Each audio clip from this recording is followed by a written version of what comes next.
السلام عليكم ورحمة الله وبركاته. تخيل معايا تكون مغامر صغير وعاوز تبدأ رحلتك علشان تكون أقوى مغامر في العالم، لكن فجأة بتقع في ايد مغامرين اشرار جدا بيستغلوك وبيقرروا كمان يخلصوا عليك، وهوبا يا معلم فجأة بترجع للحياة مرة تانية على ايد ساحرة وبتديلك قوة كبيرة علشان تنتقم وتكون اقوى مغامر في العالم. هي دي حكاية بطلنا اين، وعاوز اقول لكم الحكاية دي حرفيا اسطورية وهتكون مستمتع بيها على الاخر، فاستعد بقى يا بطل وما تنساش تدعمنا بلايك واشتراك علشان تشوف انميات جامدة جدا، وما تنساش تصلي على النبي في التعليقات، وتعالى يلا علشان نبدأ الحكاية. بتبدأ حكايتنا وبنشوف بطلنا اللي اسمه اين واقف على ارتفاع عالي جدا وبيقرر ان هو ينتحر، وعمال يقول ان انا ضعيف جدا ومليش اي لازمة في الحياة هنا، وعلى طول بيقوم رامي نفسه وهو بيقع عمال يقول انا نفسي اعرف سبب واحد خلاني اتولدت في الحياة هنا لاني شايف ان مليش اي لازمة، وبيقول في نهاية المطاف ما قدرتش احقق اي حاجة لنفسي وكل حاجة دلوقتي هتنتهي لان الحياة بتاعتي فظيعة جدا، وبما ان كل الناس بتعاملني زي القمامة فانا دلوقتي برضه هموت زي القمامة. وفلاش باك سريع علشان نعرف اين ليه كان مكتئب وقرر ان هو ينتحر، وبنشوف بطلنا اين واقف مع 2 من المغامرين في واحدة من المغارات السحرية وهم بيتقاتلوا مع فار متوحش، وواحد من المغامرين بيقوم ضارب الفار المتوحش ده بالسيف بتاعه وبيطلب من الساحرة ان هي تخلص التعويذة بسرعة علشان تقتله، وفعلا الساحرة بتخلص تعويذة النار بتاعتها وبتضربه بيها وبتقدر ان هي تخليه فار مشوي وبيخلصوا عليه، وبيفضلوا هما الاتنين يتباهوا بقوتهم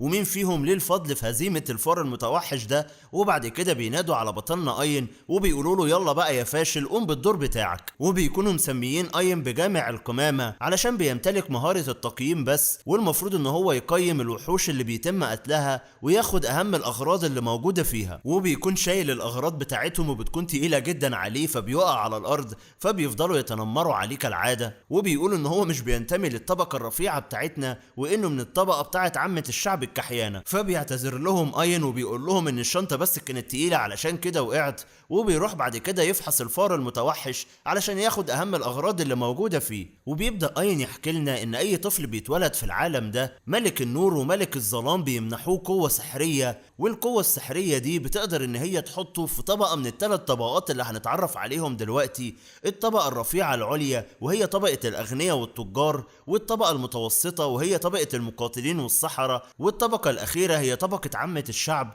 الناس اللي ما عندهمش أي مهارة وكحيانين على الآخر، وغالبا الأطفال اللي بتتولد بتورث القدرات بتاعة أهاليهم، علشان كده أين كان من الطبقة الأخيرة الكحيانة، وبما إن أبوه وأمه ماتوا وهو لسه صغير في السن قرر ان هو يطلع من جلده من الاخر وينضم للمغامرين علشان يكون مقاتل، ودايما حلمه ان هو يكون مغامر قوي وغني في نفس الوقت، وبيبدأ يستخدم مهارة التقييم على الفار وبيعرف ان هو من الرتبة جيم، لكن الفار ده بيمتلك سن قوي جدا من الرتبة دال ويقدروا ان هم يستخدموها في اعمال الزراعة والتقطيع، وبيحاول ان هو يخلع السنة بتاعته لكن بتكون ناشفة، وبيطلب من المغامرين ان هم يساعدوه في خلع السنة بتاعت الفار، فبيقولوا له هو انت متخلف امال احنا جايبينك ليه؟ المفروض المهمة دي بتاعتك انت، وبعدين احنا مغامرين من مستوى رفيع ما ينفعش نحط ايدينا ونخلع سنة فار قذر زي ده، والمغامر زويد بيقوم حدف بطوبة في دماغه فبيتضايق اين وبيبص لهم بصة فيها غضب، فبيقوم زويد مديله رجل قوية جدا موقعه وبيقول له كمل شغلك بدون اي اعتراض، فاين طبعا بيتأسف لانه مش هيقدر يعمل اي حاجة،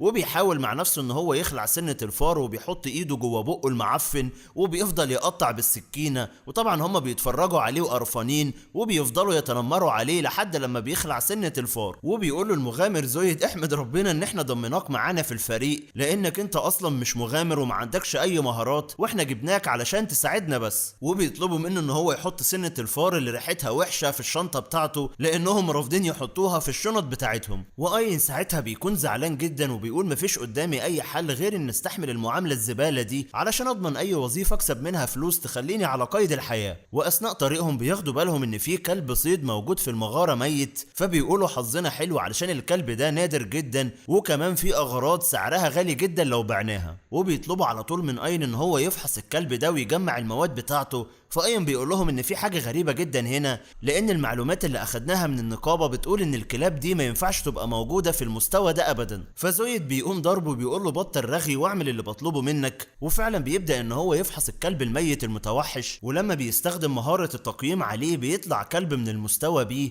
وبيحتوي على انياب برضه من المستوى بي بيتم استخدامها في صناعة الاسلحة القوية. ولما بيكون اين بيجمع المواد المهمة من الكلب الميت ده بيلاقوا ساعتها ممر تاني وبرضه فيه كلب ميت، فبيقول لهم اين ان في حاجة غريبة في المغارة دي، لان المفروض حسب الخريطة اللي معانا مفيش غير ممر واحد بس. فبيقولوا له انت برضه هتعترض على رأينا؟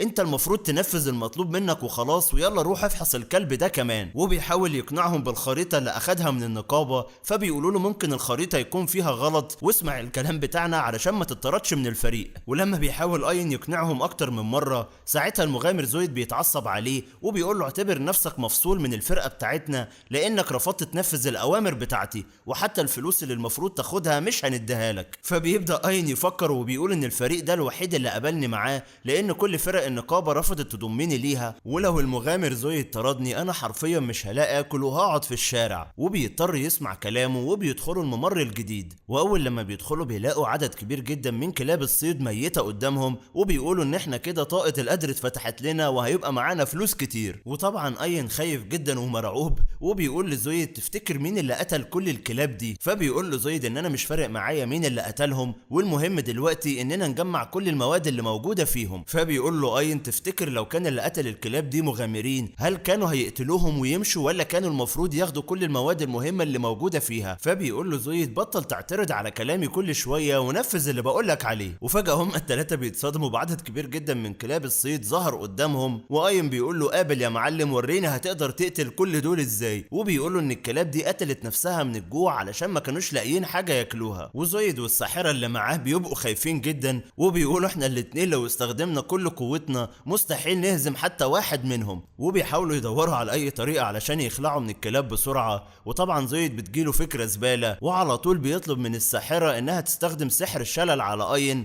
علشان يخلوه طعم للكلاب ويقدروا ان هم يهربوا. فالساحرة على طول بتعتذر لاين وبتستخدم سحر الشلل عليه، وزويد بيقول للكلاب لو انتوا جعانين تعالوا كلوا اين، وعلى طول بيطلع يجري هو والساحرة. وطبعا اين مش بيقدر يتحرك بسبب سحر الشلل، والكلاب عمالة تبص عليه وبتستعد ان هي تهجم عليه علشان تاكله. وما شاء الله الكلاب مش بتضيع وقت وعلى طول بتجري وبتعض في رجله وفي ايده وفي الشنطة اللي لابسها، وبيفضل اين يصوت من كتر الالم لحد لما تأثير سحر الشلل بتاع الساحرة بينتهي، وبيقوم ضارب الكلاب بأي طوبة علشان يحاول يهرب. ولما بيحاول يخلع من الممر الغريب اللي دخله بيلاقي زويد والساحرة قفلوا الممر علشان ما يقدرش يخرج، فبيلاقي فتحة جانبية ولما بيدخل منها بيلاقي نفسه على ارتفاع كبير جدا ومفيش قدامه غير ان هو ينتحر او انه يرجع للكلاب علشان تاكله. وبيقول يا ترى اعمل ايه، ارجع للكلاب علشان تاكلني ولا ارمي نفسي من هنا احسن وارتاح؟ وبيقول ان انا حياتي ملهاش اي قيمة، وحتى لما حاولت اني اكون مغامر برضه فشلت وما قدرتش احقق اي حاجة في حياتي، فانا شايف ان انا ارمي نفسي من هنا واريح نفسي خالص. وبيضحك طبعا ضحكة كلها يأس وعلى طول بيقوم رامي نفسه. وطبعا يا شباب زي ما احنا عارفين ان الانتحار ده حرام شرعا في الدين الاسلامي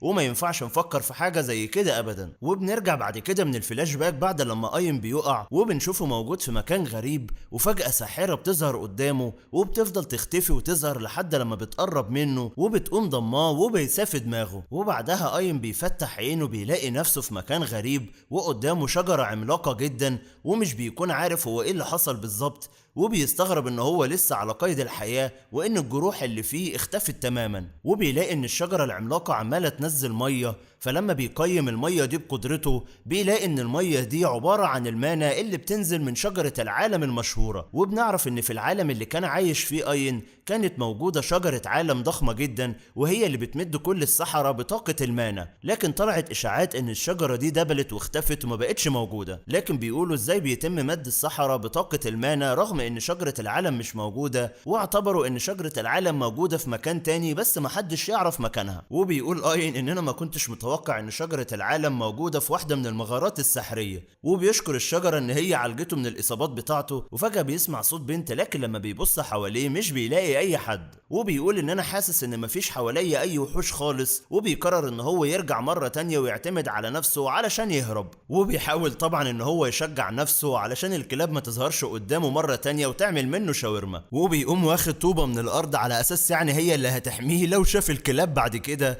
وبنشوف الساحرة اللي بسته واقفة من بعيد ونفسها تنادي عليه وتقول له ارجع يا غبي علشان ما تموتش مرة تانية، وبيبدأ ان هو يتحرك مرة تانية علشان يرجع. واثناء طريقه بيقول الحمد لله ان مفيش اي وحوش موجوده هنا، لكن فجاه يا عيني الواد اين ودنه بتطير قدامه وبتقع على الارض، وبيفضل يصوت من كتر الالم ومش عارف ازاي ودنه طارت. ولما بيحاول يمد ايده علشان يجيبها هوبا ضربه تانية كمان صوابعه كلها بتطير. وفجاه بيظهر قدامه شيطان قوي جدا من الرتبه اس، المعروف ان هو سريع جدا ومفيش حد يقدر يجاريه في سرعته ابدا. وعلى طول الشيطان ده مش بيضيع وقته، بيتحرك بسرعه وبيقوم يديله ضربات كتير جدا، حرفيا بيشرح بطلنا اي مره تانية، وبيقع على الارض وبيقول هو ايه الحظ المنيل ده يا ربي، يعني يوم لما اهرب من كلاب تكون رتبه بي الاقي قدامي الشيطان رتبه اس. وبيكون لسه الشيطان هيخلص عليه بالمنجل اللي في ايده، بنلاقي الشيطان عمال يرتعش وخايف، وفجأة ايم بيبص وراه بيلاقي دب عملاق قوي جدا بيخلص على الشيطان ده بضربة واحدة. ولما ايم بيستخدم مهارة التقييم على الدب بيعرف ان هو اسمه دب الموت، وان ضربة واحدة بس من ايده بتقدر تدمر اقوى الصخور، وانه من الرتبة اس. انا في حياتي بصراحة عمري ما شفت انمي البطل فيه محظوظ زي اين ده بصراحة. واين بيبص له وهو خايف وبيرتعش، والدب مش بيضيع وقته وبيقوم مديله ضربة قوية جدا في وشه، حرفيا بيشرحه وبيطير له عينه. وبيفضل اين يصوت على عينه اللي راحت ووشه اللي اتقطع، وبيحاول ان هو يهرب لكن الدب بيمسكه بايده، وبيفضل ان هو يفعص ويكسر في المفاصل بتاعته، وبيحس اين ان هو خلاص حياته انتهت ومش هيقدر يهرب منه. وفجأة الدب ده راسه بتطير وبيسمع صوت حد بيتكلم وبيقول ان هي طلبت مني ان انا انقذك، وان عمري في حياتي ما انقذت بشري ابدا. ولما اين بيفتح عينه بنشوف ساحر قصير قوي جدا قدر ان هو يخلص عليه بضربة واحدة. وبعدها بنشوف اين رجع مرة تانية لشجرة العالم، ولما بيفوق بيلاقي الجروح بتاعته كلها اتعالجت مرة تانية وانه خف زي الاول. ولما بيقوم يقعد بيتفاجئ بالجنية اللي انقذته اول مرة. وبنكمل حكايتنا وبنشوف بطلنا لسه متنح في البنت الجميلة اللي قدامه، لحد لما بيلاقي الساحرة عجوزة بتنادي عليه وبتقول له اشرب الشاي اللي بنتي عملته لك. بنشوف البنت الجميلة دي واضح ان هي مكسوفة منه على الاخر، لكن الساحرة العجوزة القصيرة بتاخد الشاي منها وبتقوم مشرباه لبطلنا قايم بالعافية. ولما بيشرب الشاي بيطلع طعمه حلو جدا،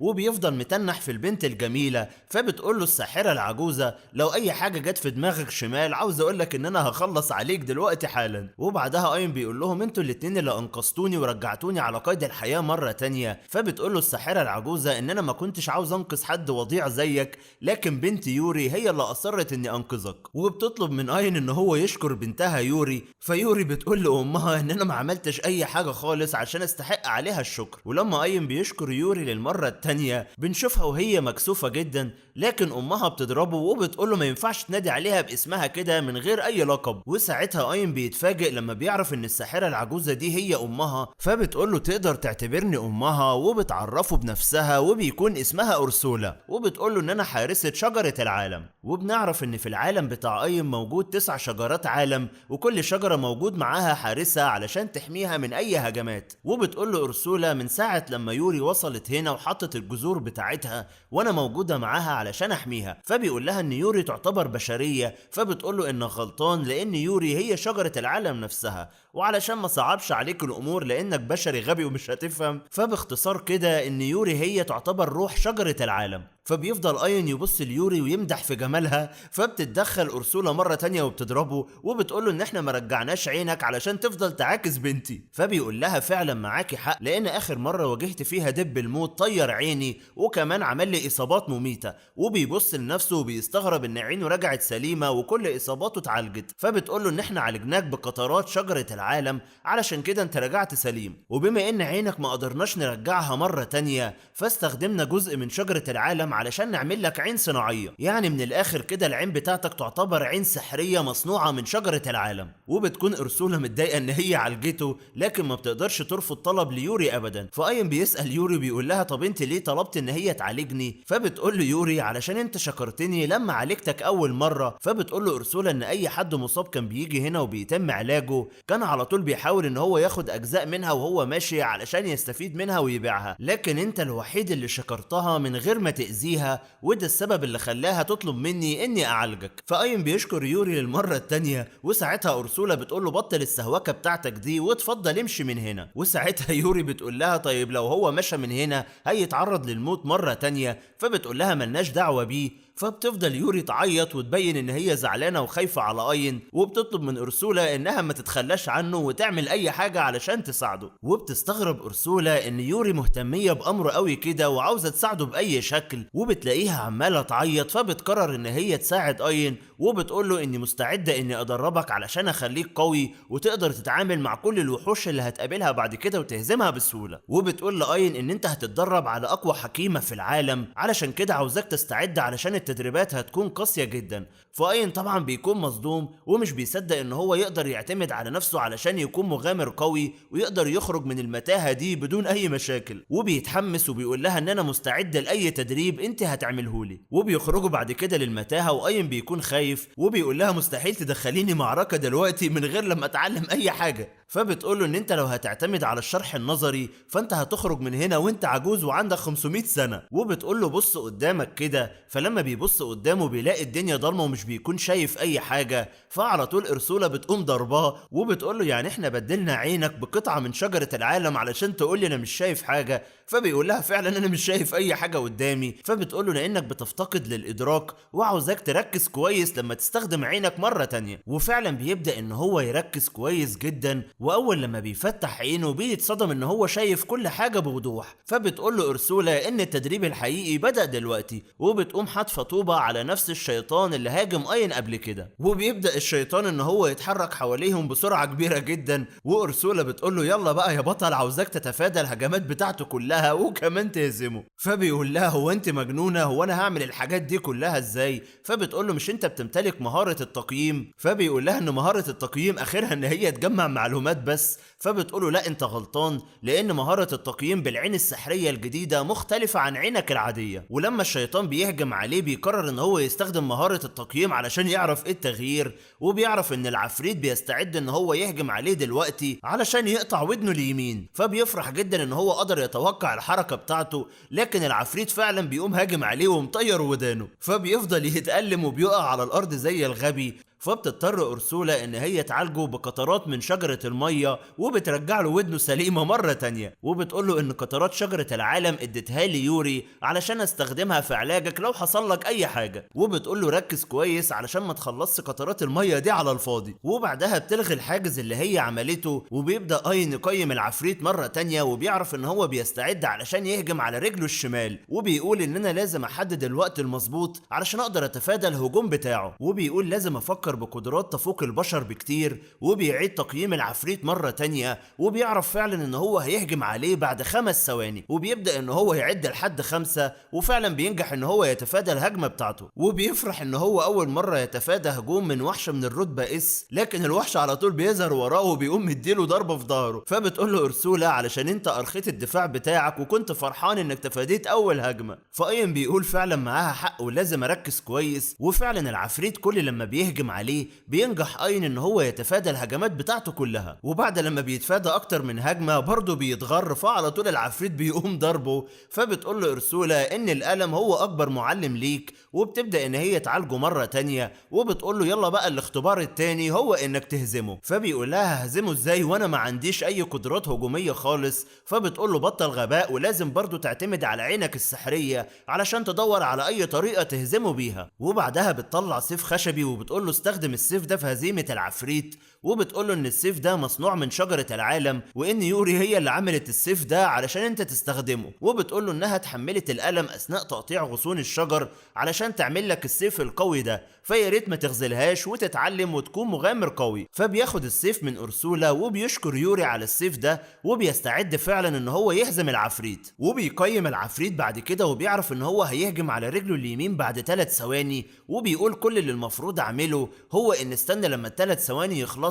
وبعدين اهجم عليه بالسيف اللي معايا. ولما ال3 ثواني بيعدوا بيحاول ان هو يهجم عليه، بيتفاجئ ان العفريت سريع وتفادى الهجمه بتاعته. ولما بيسأل أرسولا بتقول له لان هجماتك بطيئه جدا علشان كده ما قدرتش تصيبه. ولما بيحاول للمره التانية ان هو يهجم عليه برضه بنفس الطريقه، بيلاقي ان العفريت قدر يتفادى الهجمه بتاعته. وبيعرف ان العفريت عنده مخ برضه وبيفكر، وبيقول اكيد العفريت بيتوقع الهجمات بتاعتي علشان كده بيتفاداها. ومش مش بيكون عارف يتصرف ازاي، فأرسولا بتقوله بطل غباء واستخدم قدرة عينك السحرية بشكل افضل. وفعلا بيبدأ ان هو يركز، وبعد كده بيستخدم مهارة التقييم الخارق، وبيتفاجئ ان العفريت ثبت في مكانه ومش بيتحرك. وبعدها العفريت بيبدأ ان هو يتحرك لكن بيكون بطيء جدا، فبيعرف ان التقييم الخارق بيبطئ الحركة بتاعته. وبعدها اين بيقرب عليه وبيديله ضربة واحدة بالسيف الخشب اللي معاه، وبيتفاجئ ان العفريت بيقع على الارض وانه اخد ضربة قوية جدا، وبيقول ايه ده، هو انا فشيخ قوي كده وقدرت اهزمه بضربة واحدة، وبيكون فرحان على الاخر. وبعد كده أرسولا بتقول له الله ينور عليك، يلا بقى يا بطل اهزم كل العفاريت اللي موجودة قدامك دي. وفعلا اين بينجح ان هو يهزمها، وبيقول لها ايه رأيك في العظمة بتاعتي. وبعدها أرسولا بتقول له يلا يا بطل استخدم قدرة التقييم واكتسب المهارة بتاعت الوحوش اللي بتهزمها. فبيقول لها ازاي يعني هقدر اعمل كده؟ فبتقول له ان انت تقدر تقيم قدرات الوحوش اللي بتهزمها وتكتسب الخبرة بتاعتها وتتعلمها بسهولة، عكس البشر العاديين اللي بيحتاجوا لتدريب كبير جدا علشان يكتسبوا اي مهارة جديدة. وفعلا بيستخدم مهارة التقييم مرة تانية على العفريت، وبيحس بعد كده بألم شديد جدا في دماغه، وبيتعلم مهارة السرعة الخارقة بتاعته. ولما بيحاول ان هو يستخدمها وبيجري بسرعة كبيرة جدا، عضلات رجله كلها بتتقطع وبيقع على الارض. فبتبدأ أرسولا ان هي تعالجه، وبتقول له طبيعي جدا لان جسمك ضعيف، لكن مع الجري المستمر بسرعتك الكبيرة دي عضلاتك هتتعود وهتكون قوي جدا. وفعلا بيبدأ ان هو يجري وبيقوي عضلات جسمه، ومع الوقت عضلات رجله مش بتحس بأي ألم وبيبدأ يجري بسرعة كبيرة. وبعد كده أرسولا وهي متعصبة بتقول له تقدر دلوقتي تستخدم قدراتك السحرية عليا علشان تقيم قدراتي كويس، يعني من الآخر عاوزاه يكتسب القدرات السحرية بتاعتها. وبيقول لها ايه القدرات السحرية بتاعتك بقى؟ فبتقوم مولعة فيه وبتقول له ان انا عندي قدرة قوية جدا، وهي اني اقدر استخدم السحر من غير ما اقول التعويذة بتاعته. وبيستخدم مهارة التقييم بتاعته عليها، لكن كل مرة بيفشل، بس مع الوقت بيقدر ان هو يتعلمها. وكانت دايما المشكلة بتاعته هو انه ما عندهوش طاقة مانا علشان تقدر تستوعب كل القوة السحرية اللي موجودة في المعلمة أرسولا. فبفضل يوري واستخدامها لقطرات شجرة المية قدرت ان هي تزود طاقة المانا بتاعته علشان يقدر يستخدم السحر بعد كده. وبعد شهر ونص من التدريب قدر ان هو يستخدم سحر النار ويطلع 1000 كورة نارية، وكمان سحر الرياح من المستوى المتوسط. واخيرا بعد التدريب بتقول له أرسولا يلا بقى نعمل جولة انتقامية من وحش انت نفسك تهزمه من زمان، وقصدها طبعا على دب الموت. فبيتحمس اين وبيروحوا بعد كده علشان يواجهوه. واول لما اين بيشوفه ماشي بيكون قلقان ومتوتر، فبتقول له ما تبقاش خايف زي الاطفال، انت المفروض تقدر تهزمه بسهوله شديده جدا. وبتقوم زقاه ناحيته وبتقول له تشجع يا جبان. وبعدها الدب بياخد باله ان اين واقف وراه، بس اين بيبدا يشجع نفسه وبيقرب منه بدون اي خوف خالص، وبيستخدم عليه سحر كرات النار، لكن بسبب التوتر بتاعه الهجمات مش بتيجي فيه، لكن بيقدر على الاقل ان هو يحجب الرؤيه عن دب الموت بسبب هجمات كرات النار عليه. وبيستخدم مهارة السرعة الخارقة وبيظهر ورا الدب، لكن الدب على طول بيهجم عليه، فعلى طول بيوقفه بمهارة التقييم الخارق. وبيستخدم بعد كده سحر الرياح وبيطيره، لكن سحر الرياح بيكون ضعيف شوية، فبيقول اين ان انا لسه محتاج اتدرب شوية على قدراتي السحرية. وبعدها بيستخدم تعويذة كرات النار مرة تانية وبيهجم عليه ب1000 كرة نارية، وبيقدر في الاخر ان هو يخلص عليه. وبيفرح اين جدا ان هو اخيرا بقى قوي وبيمتلك قدرات خارقة. وبعد كده بنشوف اين بيقيم قدرات دب الموت علشان يتعلم المهارات بتاعته كلها. فبتقول له أرسولا بما انك اتعلمت قدرات دب الموت فاقدر اقول لك ان انت كده خلصت التدريبات بتاعتك وتقدر تعتمد على نفسك علشان تغور من هنا. وبيرجع بعد كده لمكان شجرة العالم، وبتقول له أرسولا ان انا عندي هدية ليك هديها لك غصب عني لان يوري هي اللي طلبت مني اديها لك. وبتقول له ان اللي في ايدي دلوقتي هي النواة بتاعت شجرة العالم، ودي اللي استخدمنا جزء منها علشان نرجع عينك مرة تانية. وبتقول له ان انا هزرعها كلها دلوقتي جوه عينك. فبيقول لها ان النواة بتاعت شجرة العالم دي مش هي روح يوري ولا انا غلطان؟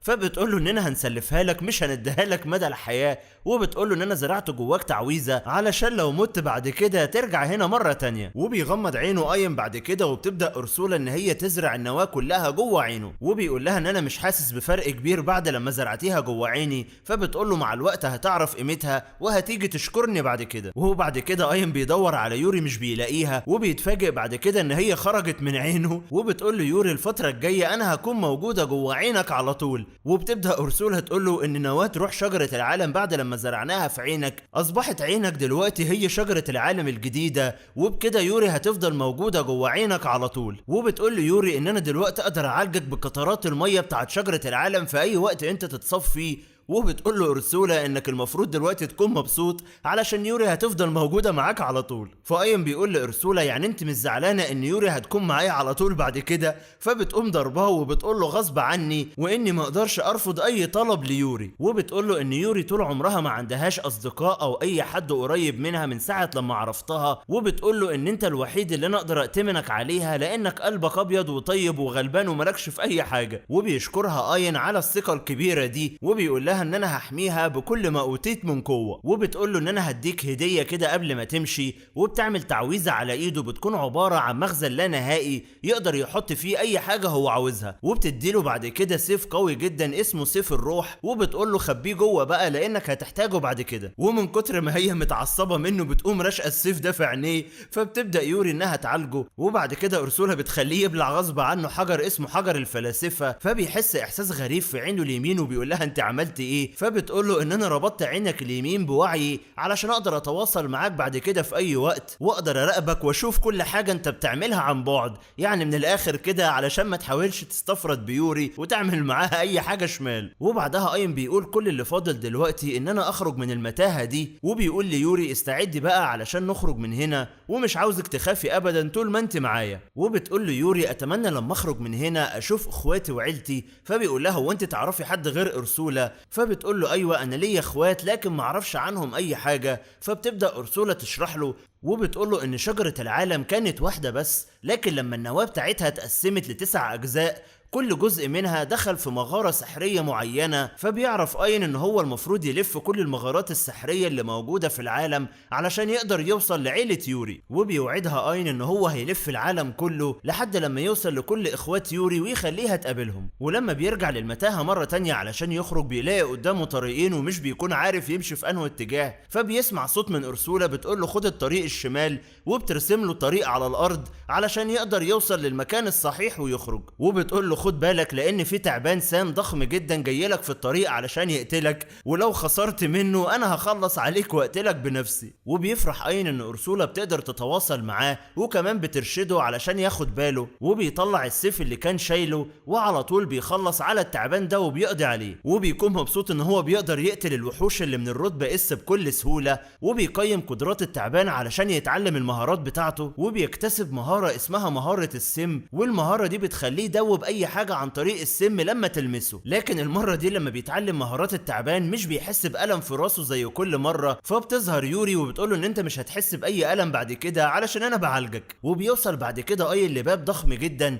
فبتقول له ارسولا ان انت المفروض تدخل الباب وتقتل الزعيم اللي موجود جوه وتتخلص منه علشان تقدر تخرج بعد كده بسلام. وبتقول له ان الزعيم اللي موجود جوه هو زعيم المغاره السحريه، وان كل مغاره سحريه موجود جواها زعيم بيكون هو مصدر الطاقه والقوه لكل الوحوش اللي موجوده جوه، ومجرد انك تهزمه وتتخلص منه هتقدر ساعتها انك تخرج من المغاره وكل الوحوش اللي موجوده هتختفي. وبنشوف اين بدأ يتحمس وبيقول ان انا مش هضيع تدريبات ارسولا وكمان كل مساعدات يوري على الفاضي ولازم اهزمه. وبتظهر يوري وبتمسك ايده وبتقول له مش عاوزاك تخاف ابدا طول ما انا جنبك. وبيقول اين ساعتها ان انا اتغيرت وما بقتش اين الكحيان زي زمان، ودلوقتي معايا اصدقاء حقيقيين هيساعدوني في هزيمه اي وحش. وبيدخل بعد كده من الباب العملاق وبيلاقي النواه بتاعت زعيم المتاهه، وفجأة بيلاقي دايره سحريه بتظهر من تحتيه وبيخرج الوحش من تحت الارض، وبيكون عباره عن جولم عملاق جدا. وساعتها اين بيطلب من يوري ان هي تدخل جوه عينه بسرعه علشان ما تتاذاش، وبعد كده بيفعل مهاره السرعه بتاعته علشان يقرب منه. وبتفضل ارسولا تديله تعليمات امتى الوحش ده هيهجم عليه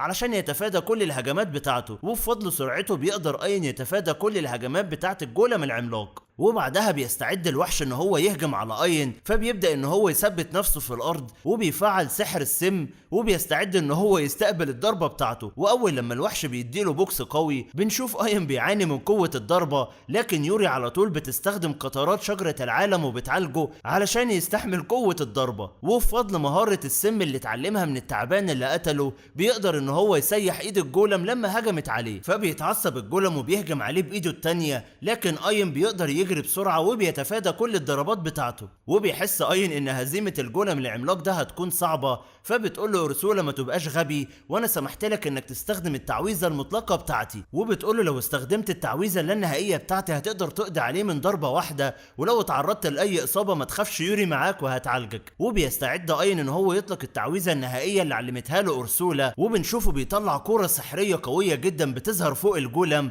وبعد كده بيستخدم ضربة نوفا، فبتتضخم الكورة السحرية دي وبتنزل على الجولم حرفيا بتفرتكه. واين مش بيصدق نفسه ان هو قدر يهزمه، وبتظهر يوري بعد كده وبتقول له الله ينور يا بطل، انت بقيت واد جامد وخارق ومحدش يقدر عليك. وبيبدا اين بعد كده ان هو يتعلم كل القدرات بتاعه الجولم العملاق اللي قتله، فبتقول له أرسولا ان انت المفروض تقيم النواه بتاعه المتاهه برضه علشان تطور نواه شجره العالم اللي موجوده جوه عينك. وبتقول له ان نواه المتاهه شبه النواه بتاعه شجره العالم، وبتقول له ان انا لو زرعتها جواك ساعتها هتقدر تطور نواه روح شجره العالم اللي موجوده جواك. وبتبدا أرسولا ان هي تنقل النواه بتاعه المتاهه جوه عين اين، وبيلاحظ اين بعد كده ان روح نواه شجره العالم اللي جواه ارتفعت للمستوى الثاني. وبتقول له استعد بقى يا بطل علشان كل زعيم متاهه انت هتهزمه هتقدر تطور النواه اللي موجوده جوه عينك وتطور قدراتها. وبتقول له في الاخر ان المتاهه خلاص كل الوحوش اللي فيها اختفت وتقدر تخرج بسلام اخيرا من هنا. وبتقول له ان شجره العالم اللي موجوده في المتاهه هنا هتكون في امان،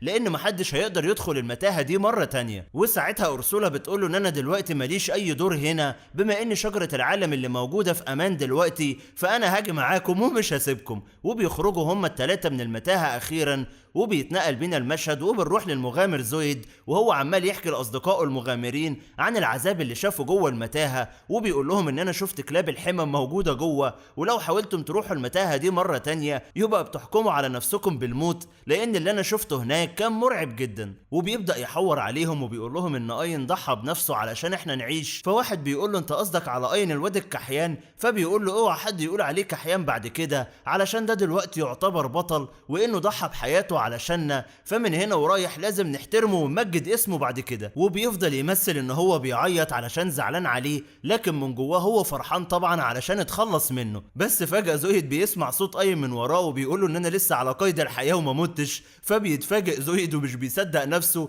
وبيقول له هو انت ازاي رجعت حي مرة تانية؟ وبيجري عليه زويد وبيمسك في خناقه وبيفضل يزعق له ويشتمه. فبيقولوا له المغامرين هو انت ليه بتزعق له وبتشتمه بما انه ضحى بنفسه علشان ينقذك؟ فبيقول لهم اين ان زويد ده شخصية زبالة، وانه استخدم سحر الشلل هو والساحرة اللي معاه علشان يضحوا بيا ويقدروا ان هم يهربوا. فبيعرف كل المغامرين ان زويد طلع مغامر كذاب وكان قاصد ان هو يضحي باين علشان ينجو بحياته. فبيقول لهم زويد ان اين قاصد ان هو يشوه سمعتي، لكن مش بيصدقوه وبيفضلوا يشتموه، لكن اين الجدعنة والرجولة بيتدخل علشان يدافع عنه. وبيقول ان في يوم من الايام كل المغامرين رفضوا اني اشتغل معاهم، وزويد هو الوحيد اللي قبل انه يضمني للفريق بتاعه رغم اني ما كنتش بمتلك اي مهارة ابدا. وبيشكر زويد على مساعدته ليه الفترة اللي فاتت دي كلها وبيسيبه وبيمشي. فبيستغرب المغامرين ان رغم ان هو كان عاوز يضحي بيه الا ان اين بيشكره وقرر ان هو يساعده، وبيحسوا ان اين دلوقتي شخصية جديدة غير الواد الكحيان اللي عرفوه قبل كده. وبنعرف ان اين اكتسب مهارات سحرية بعد لما هزم زعيم متاهة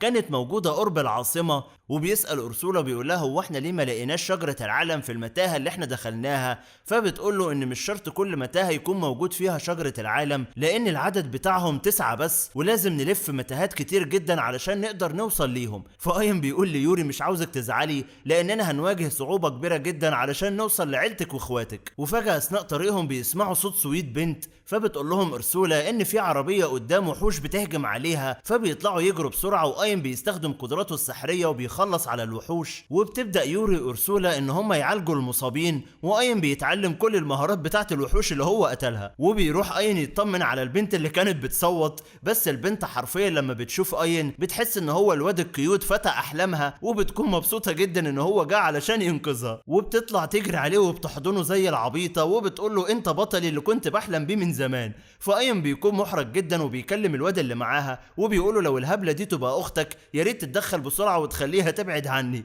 فبيقول له للاسف دي مش اختي، وبيقول له ان انا اسمي جاسبر صاحب شركه تجاريه، وان الهبله دي اسمها كلاوديا وهي الاميره الثالثه للمملكه. وبيستضيفوهم بعد كده في قصر المملكه، وبتشكره كلاوديا على انه انقذهم من الموت وقتل الوحوش، وبتجري عليه للمره الثالثه زي الهبله وبتحضنه. فبتتدخل يوري وبتكون متضايقه جدا، وطبعا بتكون بتغير عليه جدا، وبتقول لها ان اللي انت بتحضنيه ده يبقى جوزي وما ينفعش تقربي منه. فبتقول لها ايه المشكله لما يكون جوزك؟ مفيش مانع ابدا ان هو يتجوزني انا كمان. ومش بس كلاوديا هي اللي هبله، لا واضح كمان ان جاسبر متخلف عقليا وبيقرب من اين وبيقول له ايه رايك تتجوزني انا كمان. فبيتصدم اين وبيحس ان هو موجود في بيت مشبوه. فبيقول له جاسبر هدي عليا شويه انا هفهمك كل حاجه. وبياخده بعد كده المكان سر في المملكه، وبيلاقي اين لما بيدخل كل الجواهر والتحف النادره اللي موجوده في العالم. وبيقول له جاسبر هدفي ان احمي كل الممتلكات النادره. وبيقول له ان انا اول لما شفت عينك عرفت انها روح شجره العالم. وبيبدا يحكي له قصه شجره العالم، وبيقول له ان هي كانت موجوده في يوم من الايام فوق سطح الارض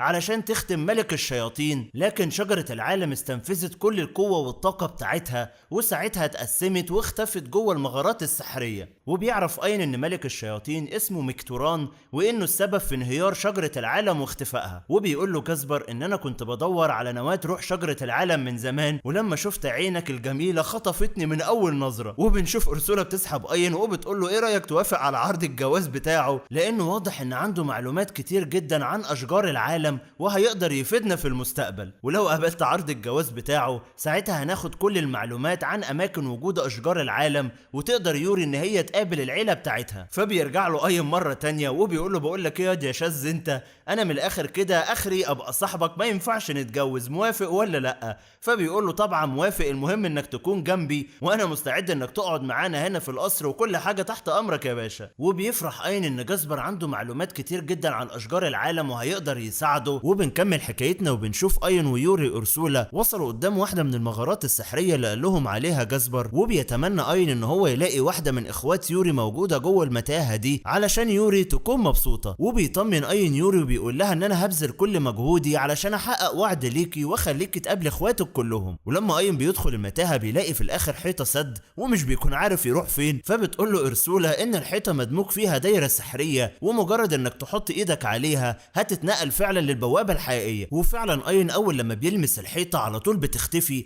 وبيلاقي نفسه على حافه جبل وقدامه غابه كبيره جدا. واين بيكون مصدوم على الاخر لان الغابه ضخمه جدا، ومستغرب ازاي غابه بالحجم العملاق ده مستخبيه جوه مغاره سحريه. فبتقول له ارسولا ان كل اللي انت شايفه ده عباره عن وهم معمول بسحر قوي جدا. وفجاه بيسمعوا صوت بيكلمهم من بعيد، وبتعرف يوري ان الصوت ده صوت اختها بينا، وبتسالها وبتقول لها هو انت فين؟ فبتقول لها ان انا موجوده في اخر المتاهه السحريه، وعلشان تقدروا توصلوا لي لازم تختموا المغاره دي كلها. واين يا عيني بيتخض وبيقول لها ان المتاهه دي ضخمه جدا وكبيره وقدامنا 50 سنه علشان نعرف نعديها، ما ايه رايك تختصر انت الطريق وتيجي لحد عندنا؟ فبتقول لهم بينا ان انا ما اقدرش استخدم سحر يوديني لحد عندكم مباشره، ولازم انتوا تختموا المتاهه دي كلها وتقتلوا كل الوحوش اللي موجوده فيها. وبنشوف اين بيقول ليوري ما تقلقيش من اي حاجه، انا هقدر اختم المتاهه دي كلها بنفسي. فبتندهش بينا من الشجاعه بتاعت اين وبتقول له ما تتفائلش قوي كده لان المتاهه صعبه جدا وفيها فخاخ وحوش قويه جدا. لكن اين مش بيهمه كلام بينا وعلى طول بينزل للغابه. وبينا هنا بتكون متحمسه علشان عاوزه تشوف اين هيعدي المتاهه دي ازاي، وبتكون عماله تتفرج عليه من بعيد. وبيعدي قدام اول فخ وبتتوقع بينا ان هو هيقع فيه، لكن اين بينط من فوق الفخ وبيعديه بسهوله. فبتندهش بينا من الذكاء بتاع اين، وبيبدا اين يعدي فخاخ كتير جدا بتقابله في الطريق، وده بيخلي بينا متعصبه على الاخر علشان اين مش بيقع في اي فخ هي عملته، وبتفضل تزعق زي المجنونه. فبيقول لها اين هدي نفسك، ده انت المفروض تكوني فرحانه علشان احنا المفروض نختم المتاهه علشان تقدري تشوفي اختك. وبنشوف يوري بتقول له اين ان اخت بينا طول عمرها مجنونه وهبله وبتحب تعمل المقالب فينا من واحنا صغيرين. فاين بيرد على يوري بيقول لها المهم اختك ما تكونش مجنونه لدرجه ان هي تعمل فخاخ تموت الناس بيها. فبترد عليه بينا وبتقول له ان انا مش متخلفه قوي كده، واني عامله نظام قوي جدا في المتاهه هنا لدرجه ان اي حد ممكن يعرض نفسه للخطر على طول بيخرج بره المتاهه. وبتقول له ان الفخاخ بتاعتي ما قتلتش اي حد قبل كده، واستعد بقى يا عم الشجاع علشان هبعت لك دلوقتي وحوش قويه تحاربها. وبتبعت له اول وحش نباتي بيكون قوي جدا وبيقدر ان هو يطلع دخان، ومجرد ان اي حد يشمه بيروح في النوم على طول. لكن اي مش بيتاثر بالدخان بتاع الوحش لانه بيكون اكتسب مناعة من الوحوش اللي هو قتلها في المغارة آخر مرة، ومش بتخليه يتأثر بأي غاز سام أو غاز منوم. وبينا طبعا لما بتعرف كده بتتعصب وبتكون متضايقة جدا، وبتقوله إنك بالمنظر ده بتبوظ كل الفخاخ الجميلة بتاعتي. وبعدها اين بضربة واحدة حرفيا بيفنش الوحش النباتي، وبيستخدم مهارة التقييم عليه علشان يسرق المهارات بتاعته. وفجأة بيلاقي حاجة خبطته في دماغه، ولما بيبص حواليه مش بيلاقي أي حاجة خالص، بس بيحس إن هو اتهجم عليه من وحش متخفي. وفعلا أرسولا بتقوله إن في وحوش هنا هجمت عليك، وبتستخدم مهارة التخفي علشان ما تشوفهاش. وبيفضل الوحش يهجم عليه بضربات سريعة جدا وقوية، لكن اين مش بيتأثر بيها خالص. وبينا بتكون متضايقة وبتقوله وبعدين في الواد اين ده حتى الوحش اللي عنده قدرة التخفي لما بيهجم على اين الهجمات بتاعته مش بتأثر فيه. واين طبعا بيكون بيمتلك العين الأسطورية بتاعت شجرة العالم،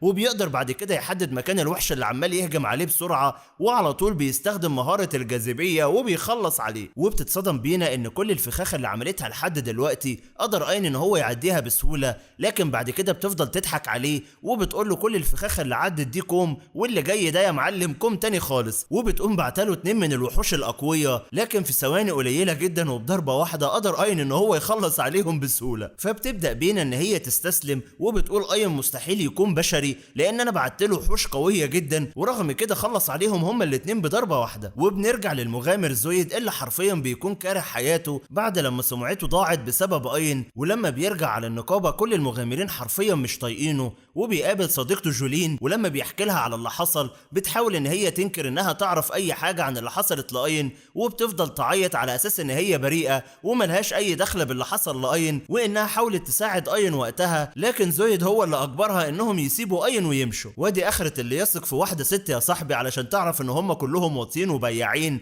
وبيحاول زويد ان هو يتهجم عليها، لكن بيطردوه بره النقابة، وبيحذروا زويد ان هو لو وصل النقابة هنا مرة تانية هيخلصوا عليه، وبيرفضوا ان هم يكونوا معاه اي تحالف بعد كده. وبنشوفه وهو ماشي زعلان ومتضايق بعد لما خلاص اتدمر نفسيا، وبيقول ان انا لازم اثبت لهم اني مغامر قوي واقدر اعتمد على نفسي. وبيقرر بعد كده ان هو يدخل مغارة علشان يختمها بنفسه. وبيدخل زويد بعد كده نفس المغارة اللي دخلها اين، وبيقول ان المغارة دي من الرتبة سي وهقدر اختمها لوحدي. لكن فجأة بيسمع صوت مرعب جاي من وراه، فبيبدأ ان هو يخاف ويترعب، وبيبص وراه مش بيلاقي اي حاجة، فبيقول دي اكيد تهيؤات. وفجأة لما بيحب يريح على الحيطة بيفعل فخ بالغلط زي المغفل، وعلى طول بيقع في الغابة. وبيعرف ان الغابة دي تعتبر مغارة سرية واكيد هتكون خطيرة جدا، فبيحاول ان هو يكون حذر علشان يقدر يتعامل فيها. والغبي ما شاء الله مع اول فخ على طول بيقع فيه، لكن طبعا قبل لما يموت بيتم اخراجه بره المتاهة، وده طبعا بسبب القوانين اللي حاططها بينا انها مش بتسمح لاي حد ان هو يموت جوه المتاهة بتاعتها. وبيسمع زويد صوت بينا اللي بتقوله انك لو حابب تحاول مرة تانية تقدر تدخل المغارة من جديد. وزويد لما بيعرف ان قوانين المتاهة انها مش هتسمح ان هو يموت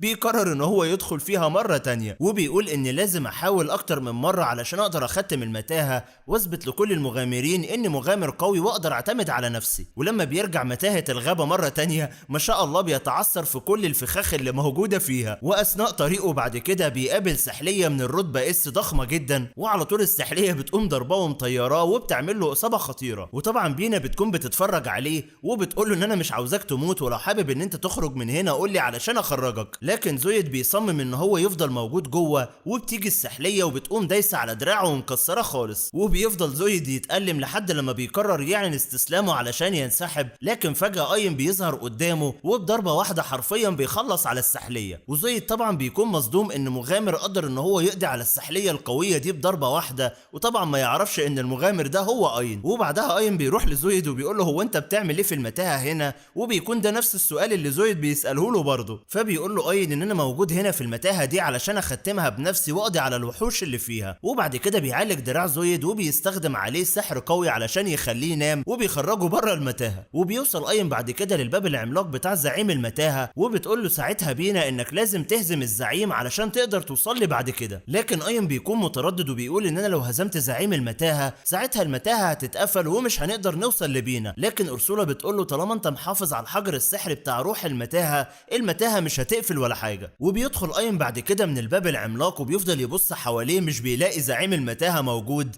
وفجأة بيحس بهزة أرضية قوية جدا، فعلى طول بيستخدم سحر الطيران اللي اتعلمه قبل كده وبيقوم طاير علشان يدور على الزعيم. وساعتها اين بيتصدم لما بيلاقي سلحفة عملاقة جدا، وبيقول ان دي اول مرة يقابل زعيم متاهة بالضخامة دي، وعلى طول بيستخدم سحر كرات النار عليه. لكن بعد لما الدخان بينتهي بيتصدم ان السلحفة ما اتصابتش باي خدش خالص، وساعتها السلحفة الضخمة بتقرر تهجم عليه بكرة مية ضخمة جدا، لكن اين بينجح ان هو يصدها وبيعكسها مرة تانية ناحية السلحفة. لكن برضو كرة المية لما بترجع للسلحفة بيتصدم اين ان السلحفة برضو ما حصلهاش اي حاجة، فبيبدأ اين يحس ان في حاجة غريبة في السلحفة الضخمة دي، وبيلاقي اثار سحر كرات النار مولع في الغابة. حتى كرة المية اللي هو عكسها على السلحفة بيلاقي الاثار بتاعتها برضو موجودة، وبيقول اشمعنى ما اثرتش في السلحفة الضخمة. فبيقرر اين ان هو ينزل على الارض ويسيب السلحفة تهجم عليه، وفعلا السلحفة بتحاول ان هي تدوس عليه علشان تفعصه، بس الصدمة هنا ان اين مش بيتأثر بالهجوم بتاعها. وبيتأكد ساعتها اين ان كل هجمات السلحفة مش هتقدر تصيبه،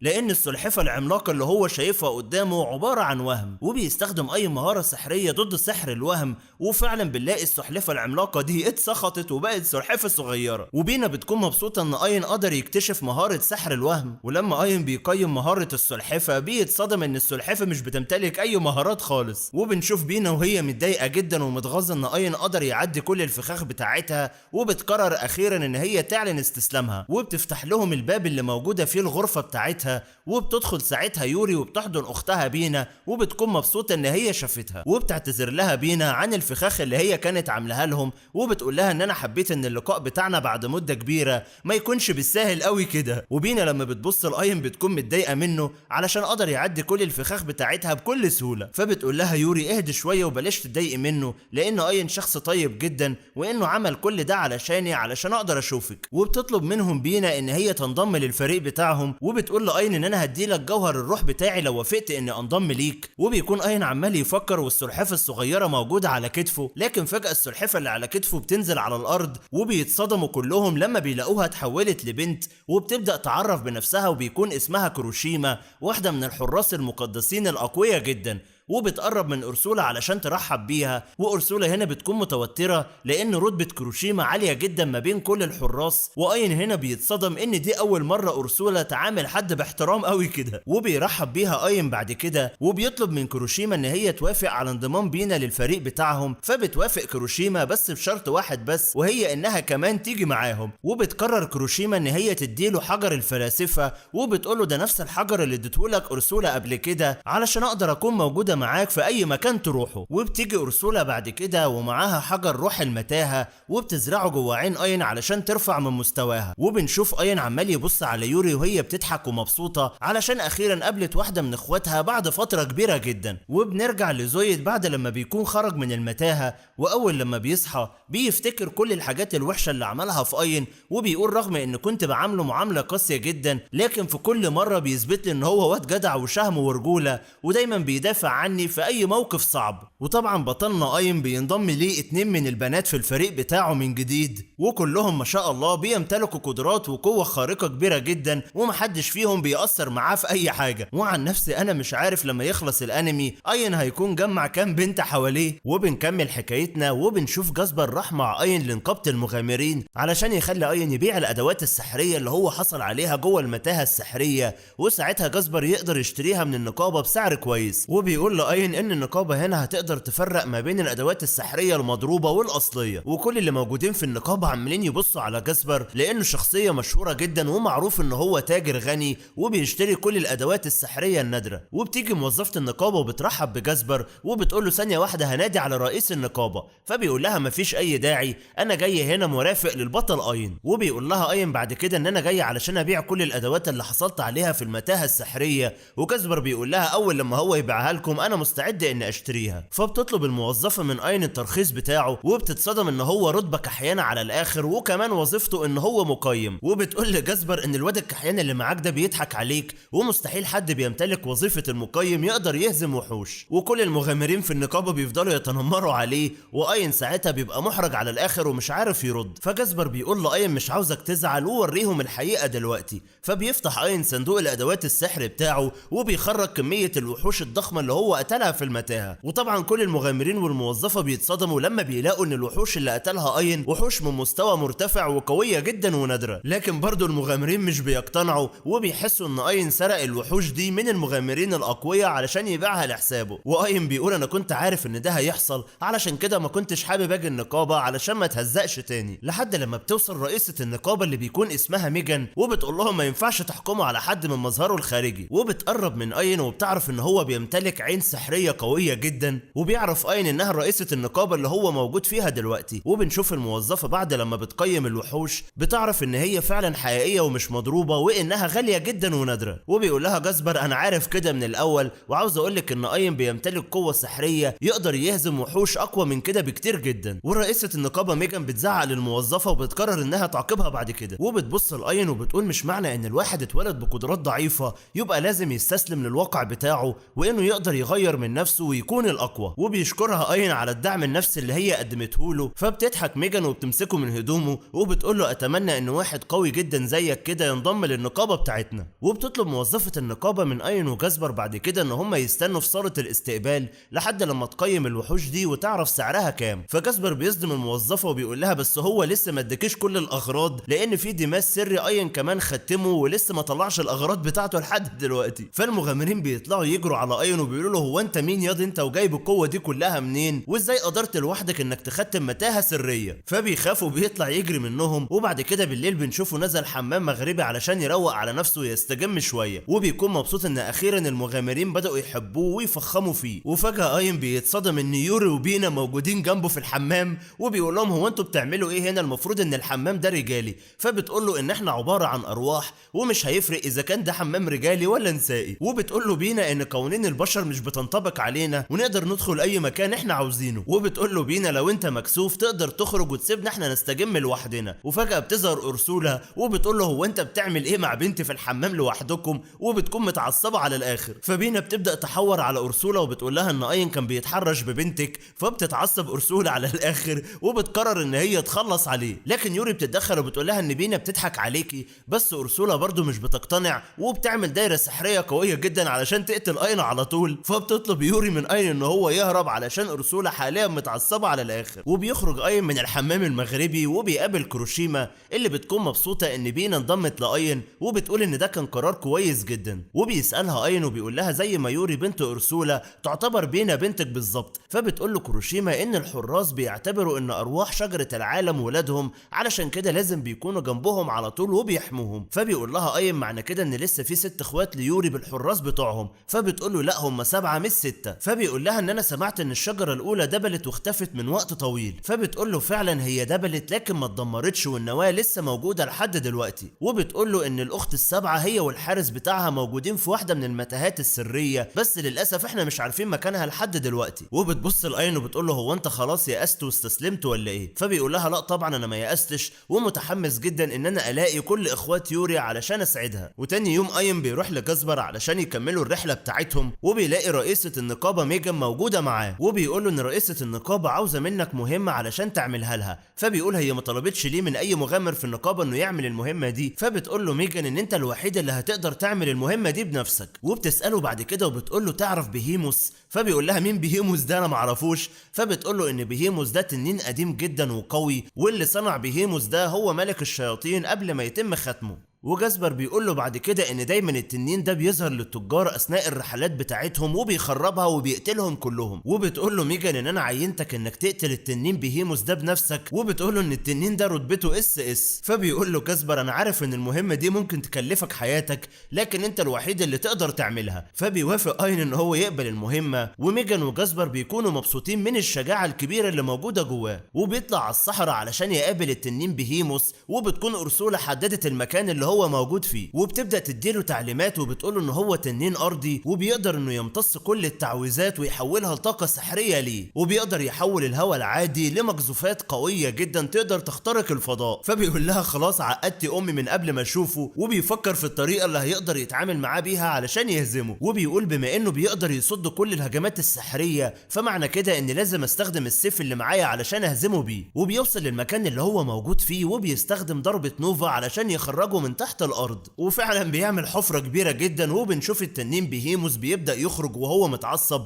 وبيقول مين الغبي اللي صحاني من النوم دلوقتي. واين لما بيشوفه بيكون مبهور بحجمه العملاق، وبيبدأ التنين يمجد في نفسه وبيقول من ساعة لما وجدني ملك الشياطين على الارض هنا ومفيش بشر في العالم قدر ان هو يهزمني ابدا. وبيقول ان انا امتلكت قوة كبيرة جدا وقدرت اهزم اقوى الجيوش البشرية. وبيقول ان الحياة بقت مملة جدا لان لحد دلوقتي مش لاقي اي حد قوي علشان اواجهه. وبيبص لاين وبيقول له شكلك عيل كحيان وتعبان مله، لكن بيلاحظ انه بيمتلك قوة سحرية كبيرة، فبيقول له ان القوة السحرية اللي عندك مستحيل تأثر فيا ابدا. وبيسأله التنين وبيقول له ايه اللي جابك هنا، فبيبدأ اين يعرفه بنفسه وبيقول له ان انا موجود هنا علشان اهزمك. فبيفضل يضحك التنين بكل غرور وبيقول له وريني بقى يا عم الكحيان انت هتهزمني ازاي. فبيقول له اين ان الغرور بتاعك هو اول خطوة لهزيمتك. فبيقول له التنين ان لازم اكون مغرور لاني من صناعة ملك الشياطين. فبيقول له اين ان ملك الشياطين هو كمان كحيان ولو كان موجود كنت هزمته. فبيتعصب التنين على الاخر وبيقول له ازاي تغلط في ملك الشياطين سيدي، وعلى طول بيهجم عليه بقذائف هوائية قوية، لكن اين بيفضل يهرب منها بسرعة. فبيبص التنين على اين وبيقول له مهما حاولت انك تهرب مستحيل تتفادى الهجمات بتاعتي. وبيستمر في الهجوم عليه، لكن اين ما شاء الله عمال يجري بسرعة شديدة جدا وبيتفادى كل هجماته، لحد لما اين بيفاجئه وبيظهر قدام التنين وبضربة واحدة من السيف اللي معاه بيطير دراعه. فبيتفاجئ التنين وبيقول ازاي رغم ان انا جلدي قوي جدا ومستحيل اي اداة في العالم تقدر تقطعه. وعلى طول بيجري يستخبى تحت الارض زي الدودة، وبيفضل يضحك وهو تحت الارض وبيقول طالما اين مش شايفني ولا عارف مكاني هيبدأ يخاف ويتوتر لحد لما الاقي اللحظة المناسبة اللي انقض عليه فيها واقتله. وبيقول مهما كان اين سريع طالما مش قادر يحدد مكان الهجوم بتاعي مستحيل يقدر يتفاداه ابدا. وفجأة بيظهر لاين من تحت الارض وبيقوم مطيره في الهواء وبيقوم بلعه بعد كده. ولو فاكر ان اين كده مات يا معلم تبقى غلطان، لاننا بنشوف طاقة سحرية بتبدأ ان هي تظهر وبنلاقي التنين ده حرفيا وشه اتفرتك لدرجة ان التنين نفسه مش بيكون فاهم ايه اللي حصل بالظبط. وبيبص التنين على عين اين وبيعرف ان هي بتمتلك قوة سحرية كبيرة جدا وانها سبب هزيمته. وبعد كده التنين بيسأل اين وبيقول له هو انت ازاي قدرت تهزمني؟ فبيقول له ان انا بعد لما قيمت قوتك اكتشفت ان جلدك الخارجي هو اللي بيمتص الطاقة السحرية، علشان كده خليتك تبلعني علشان اقدر استخدم السحر بتاعي واهزمك. فبيقول له التنين طب انت ازاي ما تأثرتش بالسحر بتاعك وانت جوه جسمي؟ فبيقول له بكل بساطة لاني عملت حاجز سحر يحميني من الهجمات بتاعتي. وبيقول له اين انك لما نزلت تستخبى تحت الارض انا كنت عارف كل تحركاتك، لكن كنت بوهمك اني معرفش مكانك، علشان كده اخترت المكان المناسب اللي انت هتخرج منه واخليك تبلعني. وبيقول له في الاخر اين ان سبب هزيمتك قدامي هو تعاليك وغرورك على البشر. وبنشوف التنين قبل ما يختفي بيقول له ان انا ما كنتش متخيل في يوم من الايام ان بشر يهزمني رغم اني من صناعة ملك الشياطين. وبنشوف اين زعلان جدا لانه بيعرف ان التنين ده ما كانش حابب ان هو يبقى شرير، وان ملك الشياطين اللي حط قوة الشر جواه. وبيقول ان مفيش اي حد يقدر يختار المصير بتاعه، ولو قوة خير هي اللي كانت صنعت التنين ده ما كانش بقى شرير. فبتقول له أرسولا بطل العبط والفلسفة اللي انت فيها دي ويلا بسرعة قيم التنين ده علشان تكتسب قوته. وفعلا اين بيكتسب قدرات سحرية قوية جدا من التنين بهيموس، وبتفرح ساعتها يورو بينا بالقوة الكبيرة اللي وصل لها اين،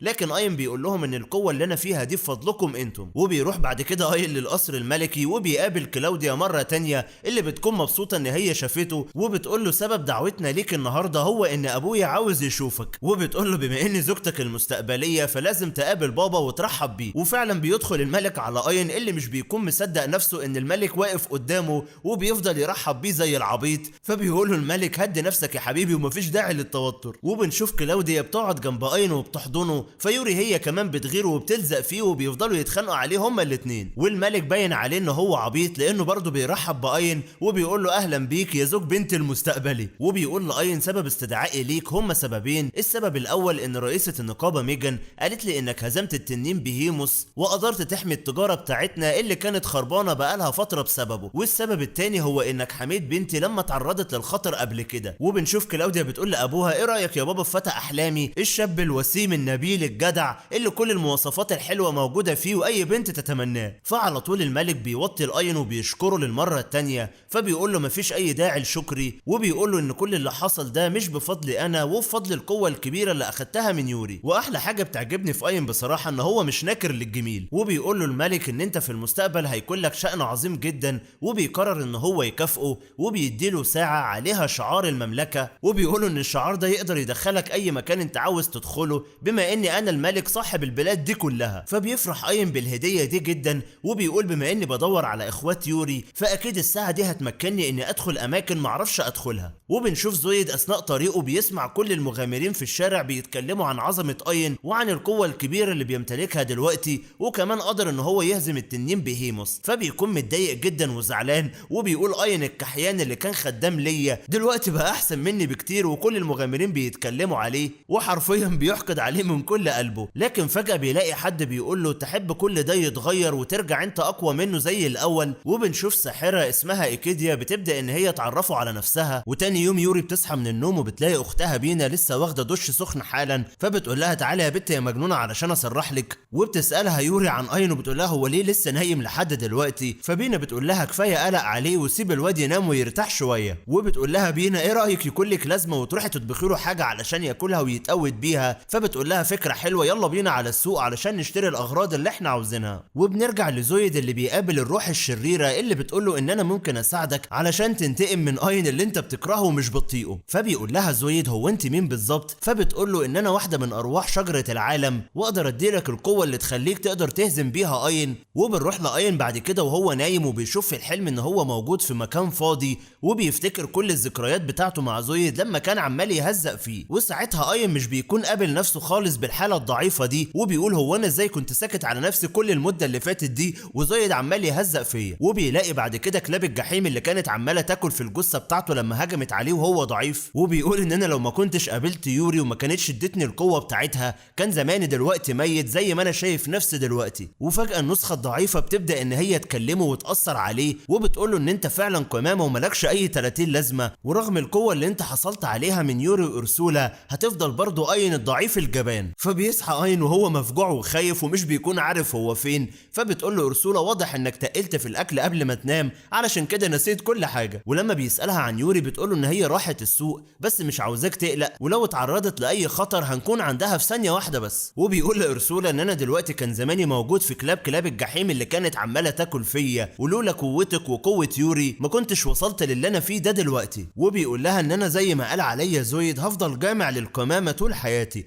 فبتبص له ارسولا وبتقول واضح ان الواد ده شرب حاجه قبل ما ينام. وبنرجع لايكيديا وزويد وهي بتقول له ما تخلصني بقى، عاوز تنتقم من اين ولا لا؟ فبيقول لها هو انت تقدري تساعديني فعلا؟ فبتقول له ايكيديا تعرف عيون الروح؟ فبيقول لها زويد ايه عيون الروح دي؟ فبتقول له دي عيون الروح اللي حصل عليها اين علشان يكون بالقوه الكبيره اللي انت شايفه بيها. وبتقول له انا ممكن اديك عين الروح دي علشان تمتلك قوه كبيره وتقدر تهزمه بيها. فبيقول لها ان انا كنت متاكد ان الواد الكحيان ده مستحيل يكون بقى قوي في يوم وليله كده، واكيد في حاجه حصلت له علشان يكون بالشكل ده. وبتقول له ايكيديا عاوز تكون قوي ولا لا؟ فبيقول لها ارجوك اديني عين الروح دي. فبتستدعي على طول ايكيديا عين الروح الشريره بتاعتها وبتزرعها على طول في نص دماغ زويد، وبيبدا زويد يشعر بالم كبير، وبعد كده بيبدا يتحول لشيطان ب3 عيون، وعلى طول بيقوم طاير في الهواء وبيحس ان جسمه بقى خفيف وانه اتحرر من القدره البشريه وبقى حاجه تانية خالص. واثناء طريقه بيلاقي المساعده جولين اللي اتخلت عنه، فبينزل على طول قدامها وبياكل راس المغامر اللي كانت واقفه معاه، فبتخاف وبتبدا تصوت. وبيقول لها زويد مفيش حد هنا هيقدر يحميكي مني. واول لما بتسمع صوته بتعرف ان ده زويد لكن اتحول للشيطان. فبتقول له انا اسفه جدا ان انا اتخليت عنك، وانا مستعد اروح النقابه واقول لهم ان انا اللي استخدمت سحر الشلل على اين. وبتقول له ان انا كنت واقفه مع المغامر ده علشان هو اجبرني اني اقابله، ولو رفضت كان هيقتلني. لكن زويد مش بيهتم بيها وعلى طول بيقوم مطير دماغها هي كمان. وبنروح ليوري مع بينا اللي بتكون متضايقه ان هي سابت اين نايم كل المده دي من غير ما تطمن عليه، وبتقرر ان هي ترجع له حالا. لكن فجاه بتسمع صوت انفجار قوي جدا، وبتلاقي سكان المدينه بيجروا وبيقولوا ان في وحش موجود عندنا في المدينه. وبتلاقي قدامها ولد صغير مصاب ومجروح وعمال يعيط، فبتجري على طول عليه وبتستخدم السحر بتاعها علشان تعالجه. لكن بتلاقي كميه كبيره جدا من المصابين، فبتطلب من الولد الصغير ان هو يهرب لحد لما هي تعالجهم. وبنشوف بعد كده الروح الشريره ايكيديا بتقول لزويد سيبك من الناس المتخلفه اللي انت عمال تقتلها وروح وروح دور على الارواح اللي هم سبب قوة اين وخلص عليهم حالا. وبعد لما يوري بتعالج المصابين بتتصدم ان زويد واقف وراها وبيكون لسه هيخلص عليها ببوكس قوي. بنلاقي بينا دخلت على طول وقامت عامله حاجز سحري وبتصد الهجوم بتاعه، وعلى طول بيطلعوا يهربوا. وبيحاول زويد ان هو يكسر الحاجز لكن مش بيعرف، فبتقول له اكيديا يا غبي استخدم الفنون القتاليه الخاصه بالارواح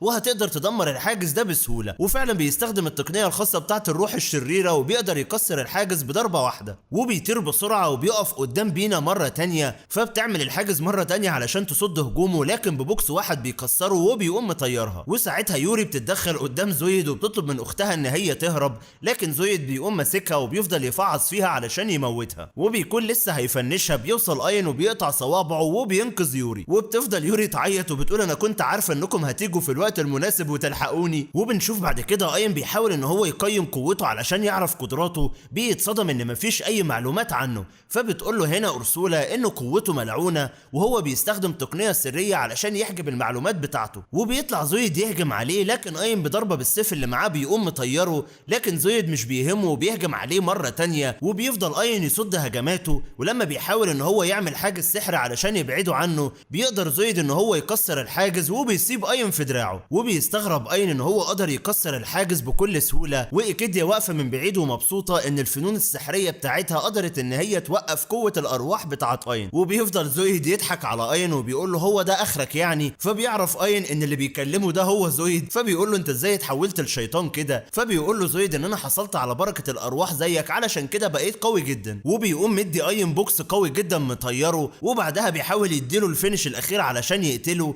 لكن بيتفادى اين الهجمه بتاعته في اللحظه الاخيره. وبتقول له أرسولا هو انت متردد ليه؟ انت لو ما قتلتهوش هو هيخلص عليك دلوقتي. وفجاه زويد بيخرج له من تحت الارض وبيقوم مطيره. وبعد كده زويد بيقول له اين انا مستغرب انك بتمتلك كل القوه دي ولسه مغفل زي ما انت وما استخدمتش القوه دي لمصلحتك. وبيقول له ان انا قتلت كل اللي كانوا بيتنمروا عليا واتخلصت منهم. وبيقول له اين ان انا وانت تم احتكارنا في العالم هنا، علشان كده لازم نخلص على كل واحد اتنمر علينا. ولما بيحاول اين يعترض على كلام زويد بتظهر النسخه الضعيفه بتاعت اين وبتقول له انك لازم تسمع كلام زويد. وبتقول له ما تنساش ان انت من الطبقه الكحيانه اللي كل الناس تنمروا عليها في يوم من الايام، وبعد لما حصلت على القوه دي لازم تنتقم لنفسك. وبيحاولوا هما الاتنين يأثروا على اين علشان يخلوه شرير، لكن بتظهر يوري فجأة وبتدافع عنه وبتقول له اوعى تسمع كلام المتخلفين دول، انت اين الطيب الجدع الشجاع اللي قرر ان هو يقف معايا ويساعدني لحد لما الاقي عيلتي واخواتي كلهم. وبتظهر أرسولا وبتقول له ان انت بعد لما حصلت على القوه الكبيره مننا عمرك برضو ما فكرت انك تأذي حد، وده دليل ان الطيبه والجدعنه والشهامه موجوده من جواك حتى وانت ضعيف. وبتقول له ان احنا كل اللي عملناه لك اننا زودنا قوتك بس، لكن الجدعنه والشهامه اللي موجوده جواك انت اتولدت بيها. وبتقول له يوري ان انا مبسوطه ان انا قابلتك في يوم من الايام علشان انت الوحيد اللي هتغير مستقبلي وهتخليني اشوف اخواتي كلهم. فبيبدا اين يعيط زي العبيط وبيقول ان انتوا معاكم حق وانا طول عمري طيب وجدع، لكن بيتدخل زويد مره تانية وبيحاول يأثر عليه هو والنسخه الضعيفه منه، لكن اين مش بيقرر ان هو يسمع لهم المره دي وبيطلع طاقه سحريه قويه جدا لدرجه ان زويد مش بيكون مصدق القوه السحريه دي كلها ظهرت ازاي فجاه. وبتقول له أرسولا اخيرا قدرت تستخدم قوتك كامله بنسبه 100%. وبيقول اين ان انا على وعد ليوري ومش هتخلى عنهم وهفضل طول عمري اين الشاب الجدع الطيب اللي بيساعد اي حد محتاج له. فبيتعصب عليه زويد وبيقول له حس كده بقى يبقى انا لازم اخلص عليك. ولما بيحاول يهجم عليه ويقتله على طول اين بضربه كوع واحده بيقوم مطيره. فبيستغرب زويد من قوته وازاي قدر يتوقع حركته وبيطلع يهجم عليه مره تانية، بس لما اين بيعمل حاجه السحر المره دي مش بيقدر يكسره. فبيطلب زويد من ايكيديا انها تزود قوته وفعلا بتديله طاقه سحريه ملعونه جديده وبيبدا ان هو يتضخم اكبر من الاول. لكن ساعتها اين بيكون ماسك السيف بتاعه وجمع كل قوته في السيف وبينزل على زويد بضربه واحده بيفنشه. لكن بنعرف ان اين قدر ان هو يخلص زويد من القوه الملعونه اللي كانت مسيطره عليه. ولما بيقرب اين من زويد بيقول له انت ليه ساعدتني؟ انا هفضل طول عمري كده جبان. فبيقول له مش معنى انك ضعيف انك تكون جبان، وان الضعيف برضه يقدر يساعد اي حد محتاج له. وبعدها بيتم القبض على زويد، لكن اين مش بيكون عارف مين اللي اداله الروح القويه دي علشان يحول زويد لشيطان. وبتيجي ايكيديا بعد كده وبتاخد الروح المكسوره وبتقول ان انا قدرت اجمع كل المعلومات اللي محتاجاها عن اين وطريقه طريقة قتاله، وبتكون مسحت الذاكرة بتاعت زويد علشان ما يفتكرش اي حاجة عنها، وبنلاقيها بتكلم ملك الشياطين وبتقوله ان رجوعك مسألة وقت مش اكتر. وبنكمل حكايتنا وبنشوف يوري تاني يوم بتكون محروجة من اين ونفسها تطلب منه طلب، وبيتفاجئ اين من الطلب بتاعها لانها بتكون عاوزة تبوسه، فبيقول لها هو انت تعبانة في دماغك ولا ايه بالظبط؟ فبتقول له ان انا مش بهزر، وبتقول له ان دي طقوس ما بين الارواح والحراس بتوعها ولازم تعمله. وبتيجي اورسولا وبتقول له يوري معاها حق، وبتقول له ان انت الفترة اللي فاتت كنت عبارة عن حارس متدرب، لكن اثناء مواجهتك لزويد قدرت انك تخرج قوتك الكاملة بنسبة 100%،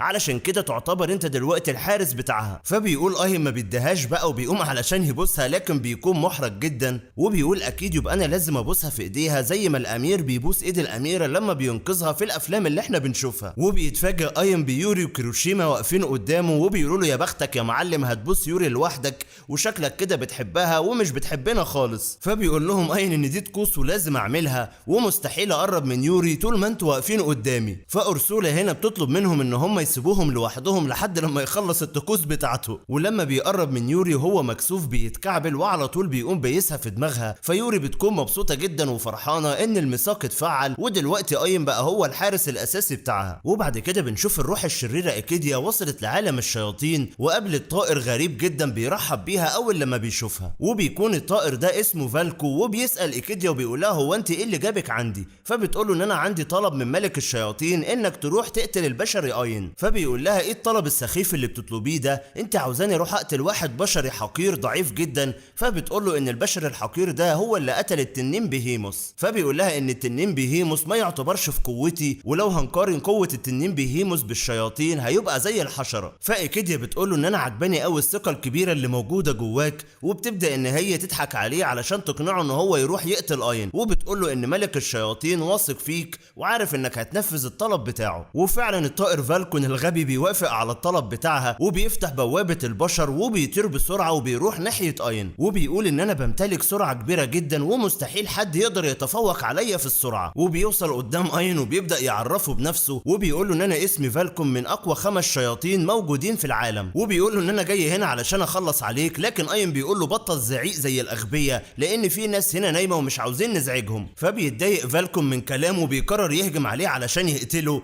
لكن اين بيديله كفة على وشه بيطيره بعيد. وبيستغرب الطائر فالكون من قوة اين الكبيرة، وفجأة اين بيظهر قدامه وبيقول له واضح ان انت من افشل 5 شياطين موجودين في العالم، وبيقوم مديله ضربة قوية بيخلص عليه. وبيعرف الطائر فالكون ان القوة الكبيرة بتاعت اين بسبب عين الروح اللي موجودة جواه. وبيبدأ اين بعد كده ان هو يقيم قوته علشان يكتسب المهارات بتاعته. وبتيجي بعد كده بينا وأرسولا ويوري وبيقولوا له واضح ان قوتك زادت بشكل كبير، وبينا بتستفز أرسولا وبتقول لها واضح ان اين بقى اقوى منك. فأرسولا بتضرب اين وبتقول له ان انا لسه اقوى منك ومستحيل توصل لقوتي ابدا. وتاني يوم بيوصل اين ويوري للقلعة بتاعت الملك، وبيقابل كلاوديا اللي بتحبه جدا وبترحب بيه، وبيقول لها ان انا عندي زيارة للمكتبة المحرمة. وبنعرف ان المكتبة المحرمة موجود فيها ارشيف ضخم وكتب اسطورية عن السحر، ومش اي حد بيقدر ان هو يدخلها، وعلشان تدخلها لازم تصريح من الملك وامين المكتبة. ولما بيوصلوا لباب المكتبة المحرمة بيكون ضخم جدا، وبتقول له كلاوديا ان انت علشان تدخل لازم تصريح من الملك وكمان امين المكتبة،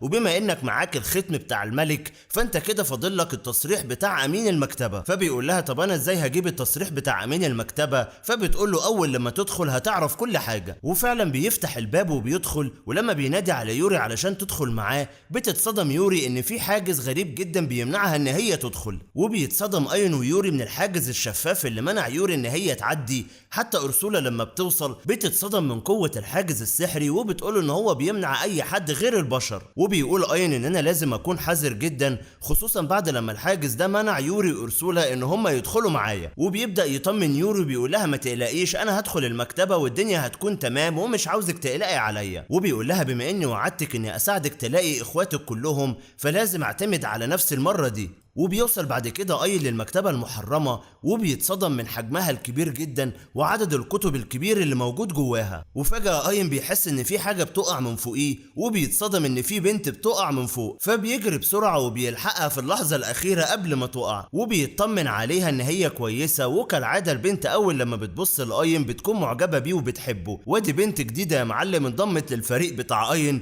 ومش عارفين عدد البنات هيوصل لكام لحد دلوقتي. وبتشكره بعد كده البنت ان هو انقذها، وبيتفاجئ اين ان هي وقعت في حبه ومعجبة بيه على الاخر. وبيبدأ اين يعرفها على نفسه، والبنت كمان بتبدأ ان هي تعرفه باسمها وبيكون اسمها اليسا. وبيسألها اين وبيقول لها هو انت ايه اللي خلاكي تقعي؟ فبتقوله ان انا كنت بقرا كتاب وكنت سرحانة علشان كده وقعت. وبتطلع عصاية سحرية وبترجع الكتاب لمكانه وبتقوله ان انا اعرف اماكن كل الكتب لاني امينة المكتبة. ولما بيعرف اين انها امينة المكتبة بيشكرها، فبتقوله انت بتشكرني ليه؟ فبيقول لها لان بدون اذنك ما كنتش عرفت اني ادخل هنا. ولما بتسأله عن سبب دخوله المكتبة بيقول لها اين ان انا جيت هنا علشان ادور على الكتب السرية اللي هقدر عن طريقها اعرف فين المغارات السحرية اللي محدش يعرف عنها اي حاجة. وبتقوله انت عاوز تعرف ليه الاماكن السرية بتاعت المتاهات؟ فبيقول لها لان في حد عزيز عليا وعدته اني ادور على عيلته كلها. فعلى طول بتجيب له كتاب سري وبتقول له الكتاب ده فيه كل المعلومات اللي انت بتدور عليها وعايزها. فبيشكرها اين على طول وبيبدأ ان هو يقرا في الكتاب،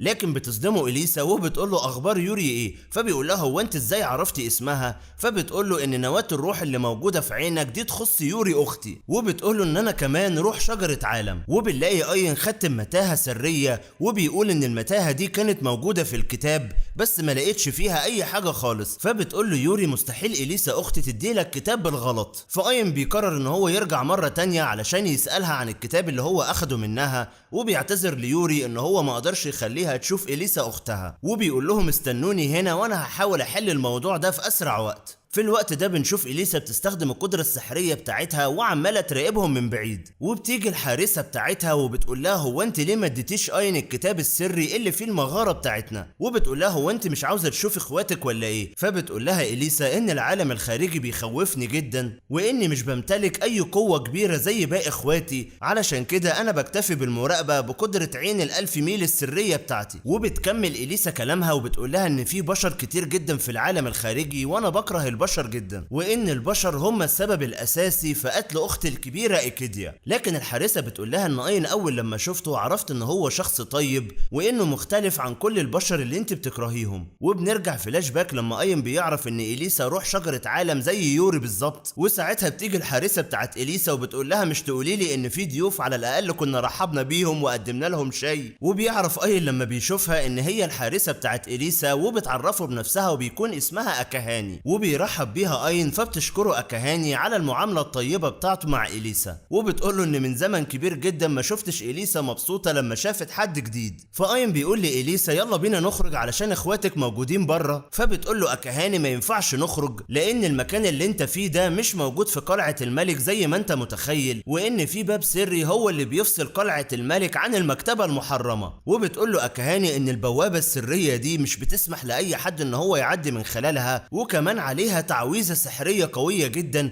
مش بتسمح لأي حد يعدي غير لما الملك وأمينة المكتبة يوافقوا على الدخول. وبتقوله إن المكتبة المحرمة فيها كل المعلومات السرية عن المملكة علشان كده موجودة فيها شجرة العالم علشان تحميها. وبتقوله أكاهاني من الآخر كده لو عاوز إليسا تقابل إخواتها يبقى لازم تدور على المتاهة السرية وتختمها علشان تقدر تدخل لنا بشكل طبيعي. فبيقول لها طب إيه المشكلة لو أنا أخدت إليسا دلوقتي وخرجت بيها بره؟ فبتقوله للأسف مش هينفع لأن إليسا ضعيفة جدا وهتموت منك في الطريق. وبتقول له غير كده كمان زي ما انت شايف إليسا معقدة ومش حابة تشوف أي حد. فبيقرب منها اين وبيقول لها هو انت مش عاوزة تشوف اخواتك؟ وبيعرف اين ان هي طبعا نفسها تشوف اخواتها لكن خايفة من العالم الخارجي. فبيقول لها اين دخول عالم جديد عمرك ما رحتيه قبل كده مخيف جدا واكيد انا حاسس بيكي لاني مريت بالموضوع ده زمان. وبيقول لها ان انا كمان كنت خايف زيك لكن بمساعدة ارسولا ويوري قدرت ان انا اتخطى كل الحواجز دي، وبيقول لها ان انا عاوزك تتخلصي من الخوف اللي جواكي، وانا اوعدك اني هكون جنبك وهقدر اخليك تشوف اخواتك مرة تانية. وبيقول لها اني هدعمك بكل قوتي وههزم كل الوحوش اللي موجودين في المتاهة علشان اقدر اخرجك من هنا بشكل طبيعي. وطبعا بنشوف اليسا مبلمة في اين وهي عمالة تسمع الكلام التحفيزي بتاعه، وبيقول لها ها قررتي ايه، هتيجي معايا ولا لسه هتخافي؟ فبتقرر هنا اليسا ان هي تروح معاه وتتخلص من الخوف بتاعها، وبيقرر ان هو يتحرك للمتاهة اللي موجود فيها المكتبة المحرمة علشان يفنشها ويختمها ويقدر ان هو يوصل لهم بشكل طبيعي. وبتبدأ اكاهاني ان هي تصرح لإليسا وتجهزها علشان تخليها مستعدة لما تخرج وتشوف اخواتها، وبتقول لها ان الواد اين ده شكله طيب وجدع وهيقدر يساعدك وهيخليك تتخلصي من الخوف اللي موجود جواكي. وبتقول لها ان انا اول مرة اشوفك منسجمة كده مع اي حد غريب يدخل عليكي، وان ملامح الحب الاين كانت واضحة عليكي بشكل كبير جدا. وفي الاخر اكاهاني بتقول لها ان انا عاوزاكي تثقي في اين لاني واثقة ان هو من جواه طيب جدا وهيقدر يساعدك. وبتقول لها مهما حصل انا هكون موجودة جنبك ومش هتخلى عنك. وبيرجع لهم اين مرة تانية علشان عاوز يسألهم عن حاجة، فبتقول لها اكاهاني يلا تشجعي كده وما تخافيش. وفعلا اليسا بتروح لاين وبتقول له ان انا واثقة فيك جدا، وبتقول له ارجوك خدني للعالم الخارجي علشان عاوز اتخلص من الخوف بتاعي.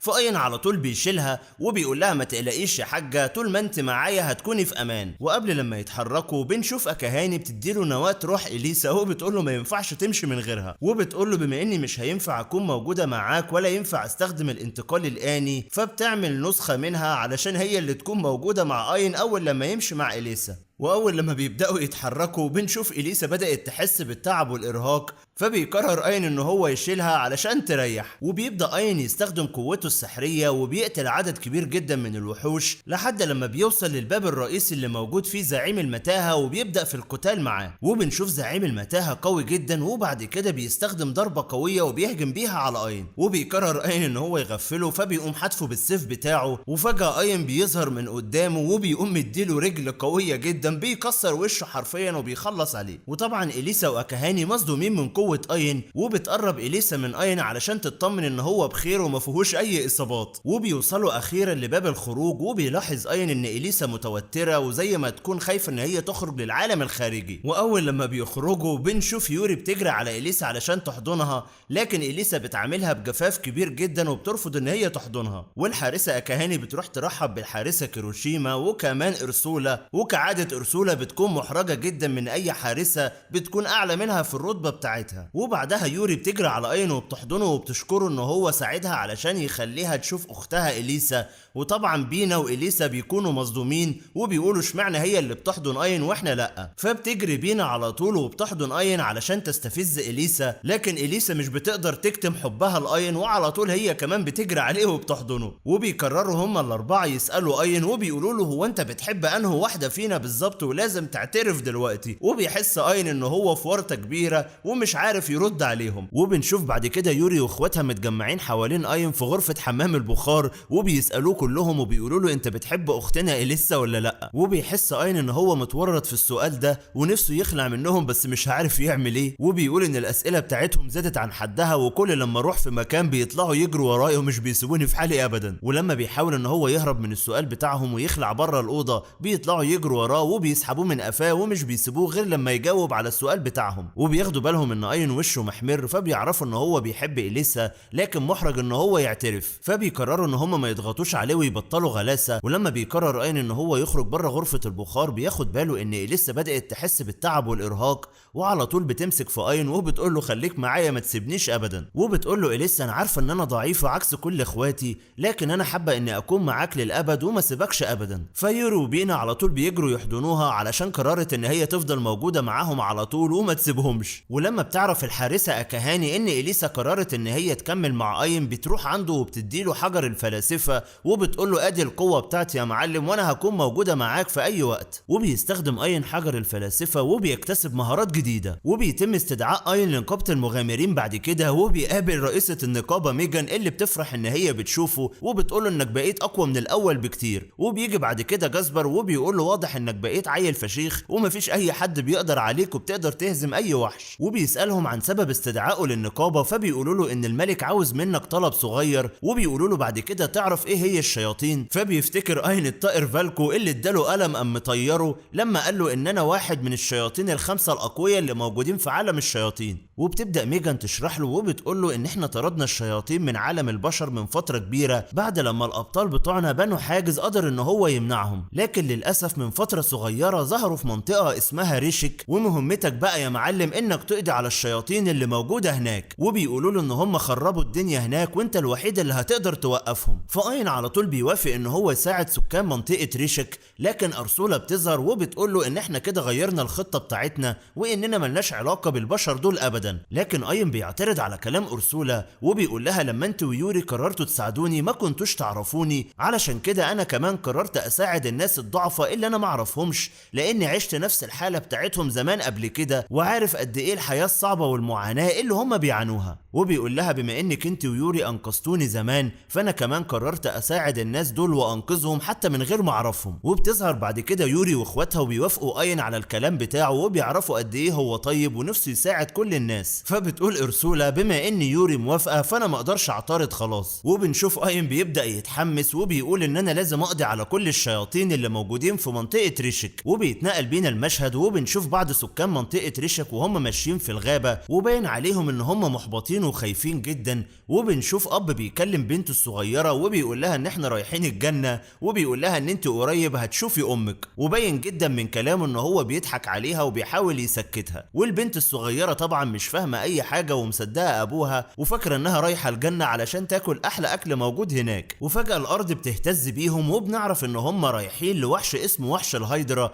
وده يعتبر واحد من التنانين الاسطوريه ويعتبر كمان من الشياطين، والمفروض ان هم رايحين عنده علشان يقدموا له قربان علشان يساعدهم ويحميهم وما يدمرش القريه بتاعتهم. والقربان للاسف هو البنت الصغيره اللي كانت بتتكلم مع ابوها، لان وحش الهيدرا بيحب البنات ومش بيحب طعم الرجاله ابدا. وبيقول لها ابوها يلا روحي عند ملك التنانين علشان ده هيوديك عند امك بسرعه. فالبنت زي الهبله مش بتكون فاهمه حاجه وبتصدق ابوها وبتقول له بس انا عاوزاك ما تعيطش لما انا امشي لانك عيطت كتير لما امي راحت عند ملك التنانين اخر مره. لكن ابوها بيقول لها ما تخافيش انا مش هعيط لاني هحصلكم قريب جدا. وبتودع البنت ابوها وبتروح عند تنين الهيدرا، وساعتها التنين بيكون متضايق لانهم اتاخروا في تقديم القربان، لكن لما بيشوفوا البنت الصغيره بتعجبهم جدا وبيقولوا ان طعمها شكله هيكون حلو. لكن فجاه ابوها بيتدخل وبيقول لهم ارجوكم كلوني معاها وما تاكلوهاش لوحدها. فسكان القريه بيتعصبوا عليه وبيقولوا له انت بتعمل ايه يا مجنون، انت كده بتبوظ الاتفاق بتاعنا ما بيننا وما بين وحش الهيدرا وبكده انت هتسبب لنا مشاكل كتير. لكن ابو البنت مش بيهتم لكلامهم وبيطلب من وحش الهيدرا ان هو ياكله مع بنته علشان يموت معاها. فبيقول له الوحش ما تستعجلوش على رزقكم،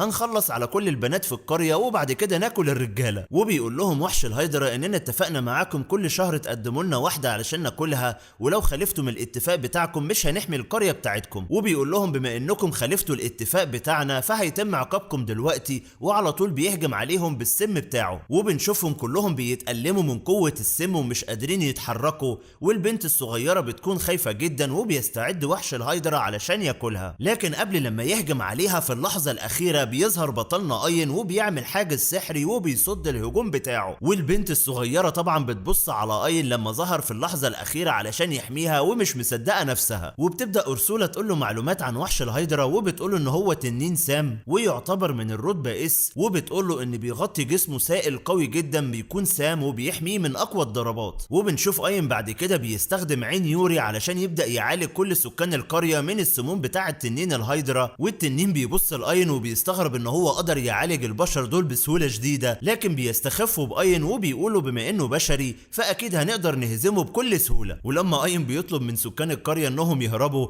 بيكونوا مش مصدقين ان هو هيقدر يهزم وحش الهيدرا، وبيقولوا له ان الهرب ملوش اي لازمه لاننا هنموت بعد كده على ايده. وبنشوف اين بيمسك السيف بتاعه وبيستعد للهجوم، ووحش الهيدرا بيقول له ان السيف اللي معاك ده مش هيقدر يحميك مننا، لكن اين على طول حرفيا بضربه واحده بيقوم مفرتك التنين ده لقطع صغيره. وحرفيا سكان المدينه بيكونوا مبلمين ومش مصدقين نفسهم ان اين قدر يهزمه بضربه واحده، وبيعرفوا ان ده البطل الاسطوري اللي بيهزم التنانين الاسطوريه المعروف في العاصمه الملكيه بقاتل التنانين الاسطوريه القديمه. وبتعرف ارسولا ان اين دمج قوه يوري التطهيريه بقوه السيف اللي معاه علشان يقدر يهزم وحش الهيدرا بضربه واحده. وبيجي سكان القرية كلهم وبيشكروه، وبيطلب منهم أين إن هو يقابل زعيم المكان علشان يتكلم معاه، لكن بيتفاجئ إن كلهم سكتوا فجأة ووشهم اتغير، وبعد كده سابوه ومشوا. لكن بترجع البنت الصغيرة لأين مرة تانية وبتشكره على حمايتها، وبتقول له أتمنى أشوفك مرة تانية. وأين ساعتها بيوعدها وبيقول لها طول ما أنا موجود معاكم مفيش أي أذى هيحصل لكم أبدا. وبيقرر أين إن هو يدور بنفسه على رئيس المنطقة هنا علشان يتكلم معاه عن سبب ظهور وحش الهايدرا. وبيوصل بعد كده للقصر اللي موجود في منطقة ريشك، وبيستغرب إن القصر ده فخم جدا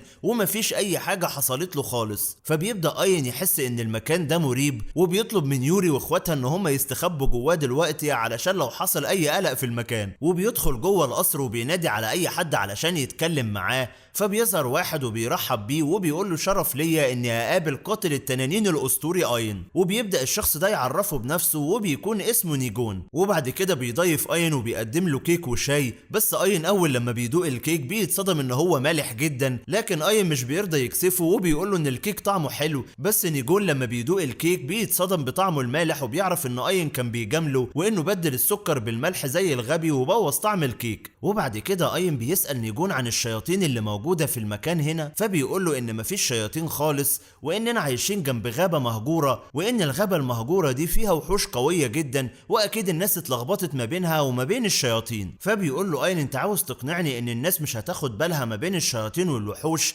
وبيقول له إن أنا في طريقي قابلت وحش الهايدرا وهزمته. فنيجون أول لما بيعرف إن أين هزم وحش الهايدرا بيكون مصدوم على الآخر، وبيقول له إيه الجنون اللي أنت عملته ده؟ ودلوقتي الوحوش هتهجم على القرية بتاعتنا وتدمرها كلها، وإن وحش الهايدرا هو اللي كان بيحمينا. فبيقول له أين هو أنت كنت عاوزني أسيب وحش الهايدرا ياكل بنت صغيرة؟ فبيقول لنيجون مفيش أي مشكلة إن هو ياكل شخص واحد مقابل إن هو يحمي 100. وبيقول له نيجون لو أنت فاكر إن بعد هزيمة وحش الهايدرا المشكلة اتحلت تبقى غلطان، لأن الوحوش هتفضل تهجم علينا ومش هتتوقف أبدا، وأنت طبعا بعد لما خلصت المهمة بتاعتك هتمشي وتسيبنا وإحنا اللي هنلبس الليلة كلها بعد كده، وطبعا مش هيكون موجود أي حد بنفس قوتك علشان يقدر يحمينا في المستقبل، وبما إن أنا الوريث الشرعي للمكان هنا فأنا اللي لازم أتحمل المسؤولية كلها. فبيخرج أين وهو متضايق وزعلان وبيحس إن هو أخد قرار غلط لما قتل وحش الهايدرا، لكن على طول يوري بتظهر وبتبدأ تطمنه وبتقول له إن القرار اللي أنت عملته كان صح، وكان لازم تحمي البنت الصغيرة من الموت. وبنروح لنيجون بعد كده وبيكون بيتكلم مع شخص شبهه اسمه شادو،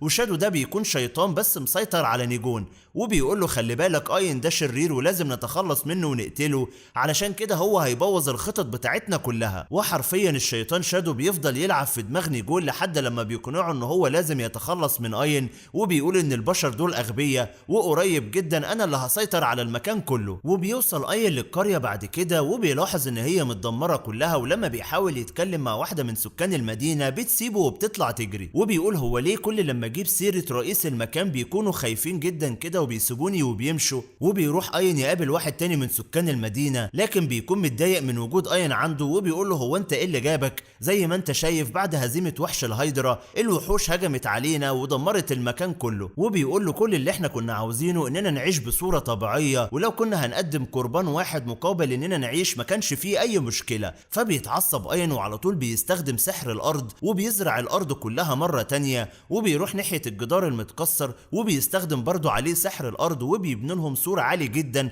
علشان يحميهم من هجوم الوحوش، وبيطلب منه ان هم ما يستسلموش ابدا، وبيقول لهم ان انا هفضل موجود معاكم واساعدكم ومش هتخلى عنكم ابدا. فبيضحك الراجل بشكل هستيري وبيقول له انت فكرتني بالملك والد نيجون لما برضه فضل موجود معانا من زمان وما كانش راضي يتخلى عننا، وبيقول لنا انكم لازم تساعدوني علشان اقدر اساعدكم. وبنعرف ان والد نيجون لما توفى وابنه هو اللي مسك الحكم بدأ يفرض عليهم ضرايب كتير جدا، واي حد كان بيعترض على طول كان بيخلص عليه وبيقتله. وقبل لما الراجل يمشي بيقول لأين ان وجودك معانا ادانا بصيص من الامل وخلتنا نؤمن اننا ممكن نعيش حياة كويسة بعد كده في المستقبل. وفجأة أين بيحس ان عدد كبير جدا من الوحوش بيقرب من القرية دي وجاي علشان يهجم عليها، وبتكون عبارة عن مجموعة كبيرة جدا من الشياطين وجايين علشان طبعا يقتلوا أين، لكن أين بيقرر ان هو يتحدى كل الوحوش دي ويخلص عليهم، وبيقول ان انا مش هسمح لهم ان هم يلمسوا القرية ابدا. وفي الوقت اللي الوحوش بتتقدم فيه ناحية القرية بنشوف نيجون وهو عمال يشوف المشهد من بعيد وعمال يضحك، وعنده ثقة كبيرة ان الوحوش دي هتقدر ان هي تتخلص من أين وتقتله، وما يعرفش ان أين شبح ومحدش يقدر عليه.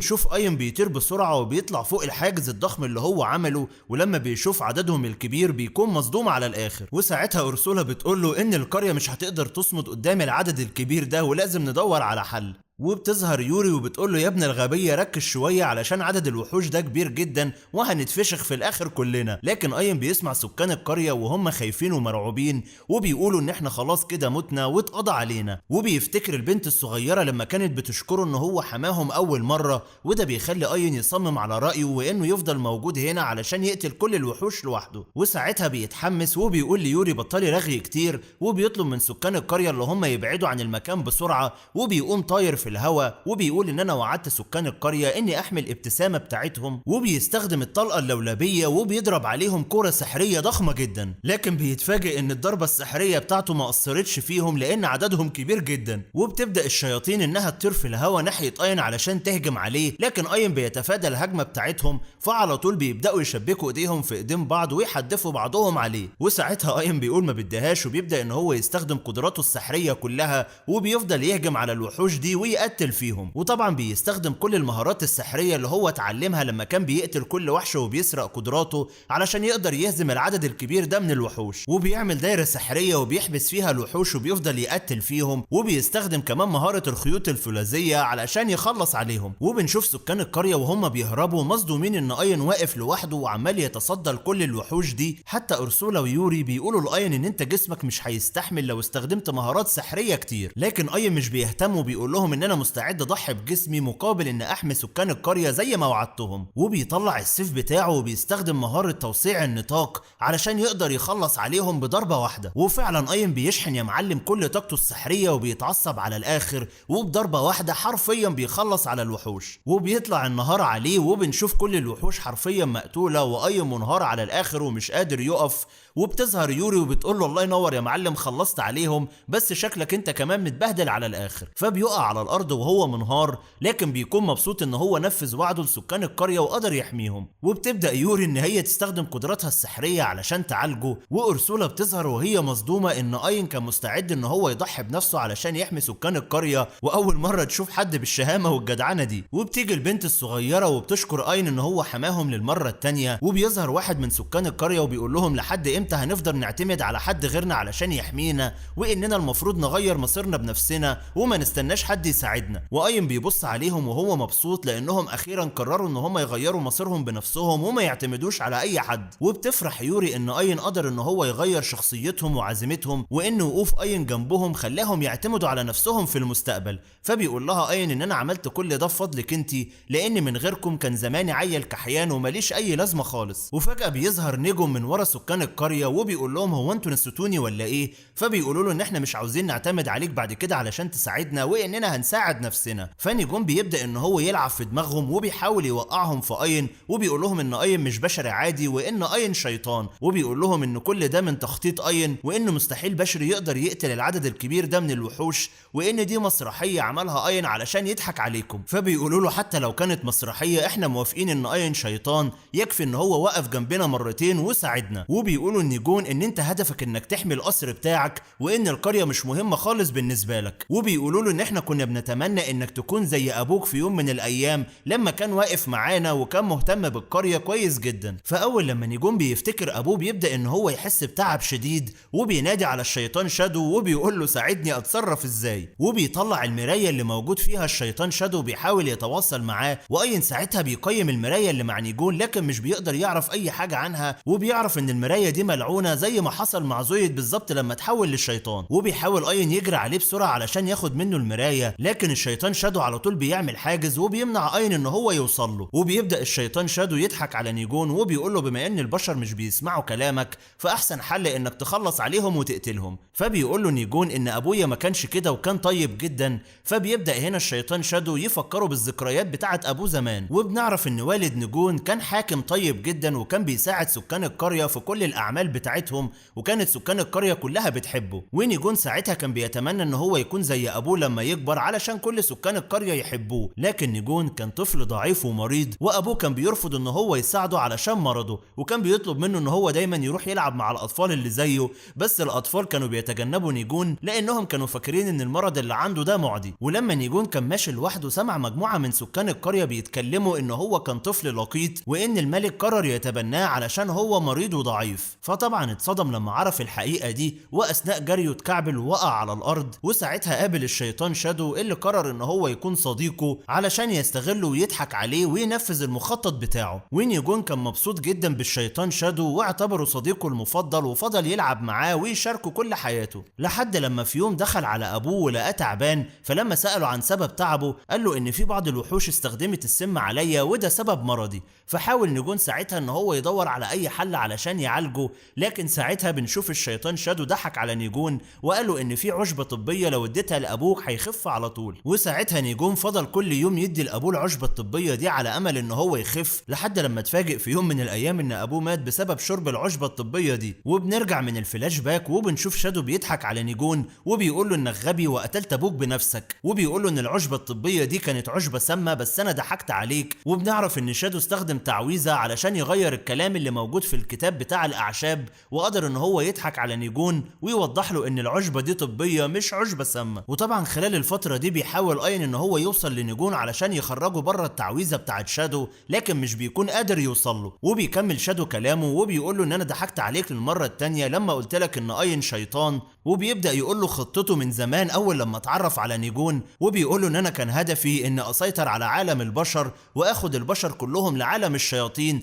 بس ابوك كان دايما هو الحاجز والعائق قدامي، علشان كده قررت استغلك واخليك تقتله بنفسك. وبيقول له بفضل غبائك قدرت اني اتخلص من ابوك وارسل عدد كبير جدا من البشر لعالم الشياطين. وبينجح في الاخر الشيطان شادو ان هو يسيطر على جسم نيجون ويستولى عليه. وساعتها اين بيساله بيقول له هو انت مين بقى عرفني بنفسك؟ فبيقول له ان انا واحد من ضمن اقوى 5 شياطين في عالم الشياطين كله. وبنشوف اين بعد كده اتاكد ان شادو سيطر على نيجون، وبتقول له ارسولا ان هو استخدم مهارة خاصة علشان يضحك علينا. وبيساله اين وبيقول له هو فين نيجون؟ فبيقول له شادو ان نيجون اللي انت بتسال عليه ده موجود جوايا، وبما انه ضعيف ومش بيمتلك اي قوة فانا سيطرت عليه. وبيقول لاين ان اللي حصل لنيجون ده بسببك انت، لانه كان مطيع ليا وبينفذ كل الاوامر بتاعتي، وكنت عاوز انقل كل البشر لعالم الشياطين عندنا، بس لما انت جيت خربت الخطة بتاعتي وما كانش قدامي اي حل غير ان انا اسيطر على نيجون وانفذ الخطة بتاعتي بنفسي. وبيقول لاين طول ما نيجون موجود جوايا وانا مسيطر عليه انت مش هتقدر تهجم عليا او تقتلني. وعلى طول بيبدأ يهجم على اين، فاين بيتفادى الهجمات بتاعته وبيستخدم عليه سحر التأييد، لكن نيجون بيقدر يكسر التعويذة بتاعته بكل سهولة. ولما اين بيحاول ان هو يقوي تعويذة التأييد بتاعته علشان يمنع شادو من الحركة، بيقول له شادو انك مش هتلحق تعمل كده،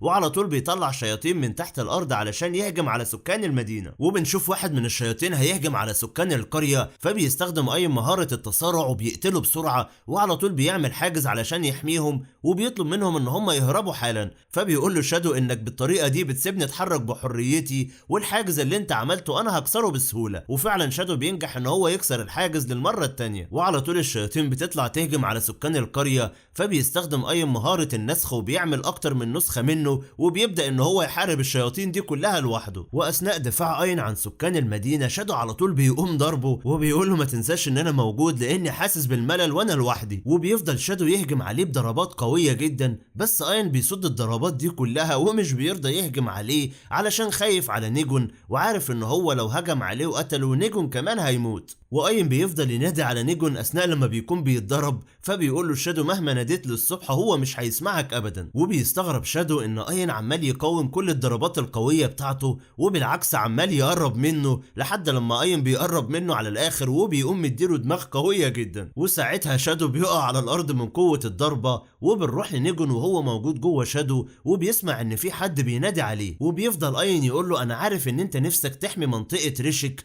ونفسك تكون محبوب زي ابوك، ودي فرصتك علشان تحاول تعمل كده مرة تانية.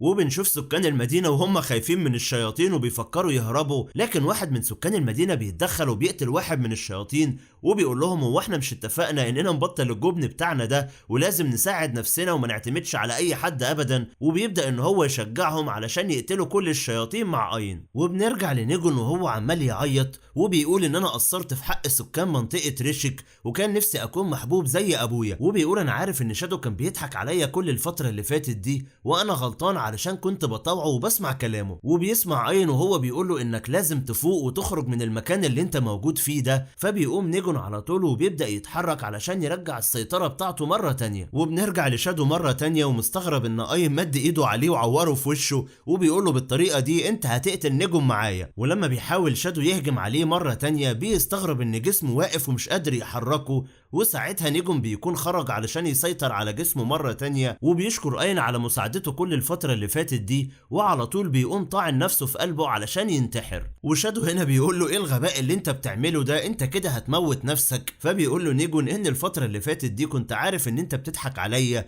ودايما بتوجهني للطريق الغلط، بس انا بما اني كنت عايش لوحدي وماليش اي اصحاب فكنت مضطر ان انا اسمع كلامك. وبيقول له في الاخر ان انا اتعلمت من غلطي ومش هسمح لك ان انت تقتل كل سكان القرية او توديهم لعالم الشياطين. وفعلا بنشوف الشيطان شادو بيفقد السيطرة على جسم نيجون وبيقرر ان هو يخرج منه وبيحاول يهرب. وبيشوف البنت الصغيرة وبيحاول يدخل جواها علشان يسيطر عليها، لكن اين بيشوفه وبيحدفه بالسيف بيخلص عليه، وعلى طول بيطلع يجري على نيجون علشان يستخدم السحر بتاعه ويعالجه، لكن الاصابة بتاعته بتكون خطيرة. فيوري كمان بتتدخل وبتحاول ان هي تستخدم ماء شجرة العالم علشان تعالجه، وفعلا بينجحوا ان هم يعالجوه من الاصابة الخطيرة بتاعته. ولما نيجون بيقوم بيكون زعلان وبيقول لهم هو انتم عالجتوني ليه؟ انا كنت عاوز اموت علشان اريح الناس من شري. فسكان المدينة بيتجمعوا حواليه وبيقولوا له انك ما ينفعش تموت غير لما تكفر عن كل اخطائك اللي عملتها معانا. وعلى طول نيجون بيشكرهم وبيقول لهم ان انا مستعد اعمل اي حاجة انتوا عاوزينها علشان تسامحوني. وبنشوف اين بعد كده متضايق ومتعصب بعد اللي حصل لنيجون وكمان زويد صديقه، وبيقول ان انا لازم اعاقب الشياطين واخليهم يدفعوا الثمن علشان بيستغلوا ضعف البشر ويسيطروا عليهم ويحققوا اغراضهم الشخصيه. وبيروحوا يطمنوا على يوري بعد لما بتحس بارهاق شديد من كتر علاجها لكل سكان المدينه. وساعتها بينا واليسا بياخدوا بالهم من الشيطان شادو وهو برضه بيحاول يهرب ولسه على قيد الحياه، فبيقوموا مأيدينه على طول وبيمنعوه ان هو يهرب. وبيقرب منه اين وبيقول له انت لازم تقول لي مين اللي بيحرضكم ضد البشر وانا مستعد اسيبك تمشي. فلما الشيطان شادو بيبدأ ان هو يتكلم على طول بيقوم منفجر وميت في نفس الوقت، وبنعرف ان هو معمول عليه تعويذة لو حاول يعترف باي معلومات على طول بيموت. وساعتها ارسولا بتقوله ان احنا بنواجه عدو خطير وقوي جدا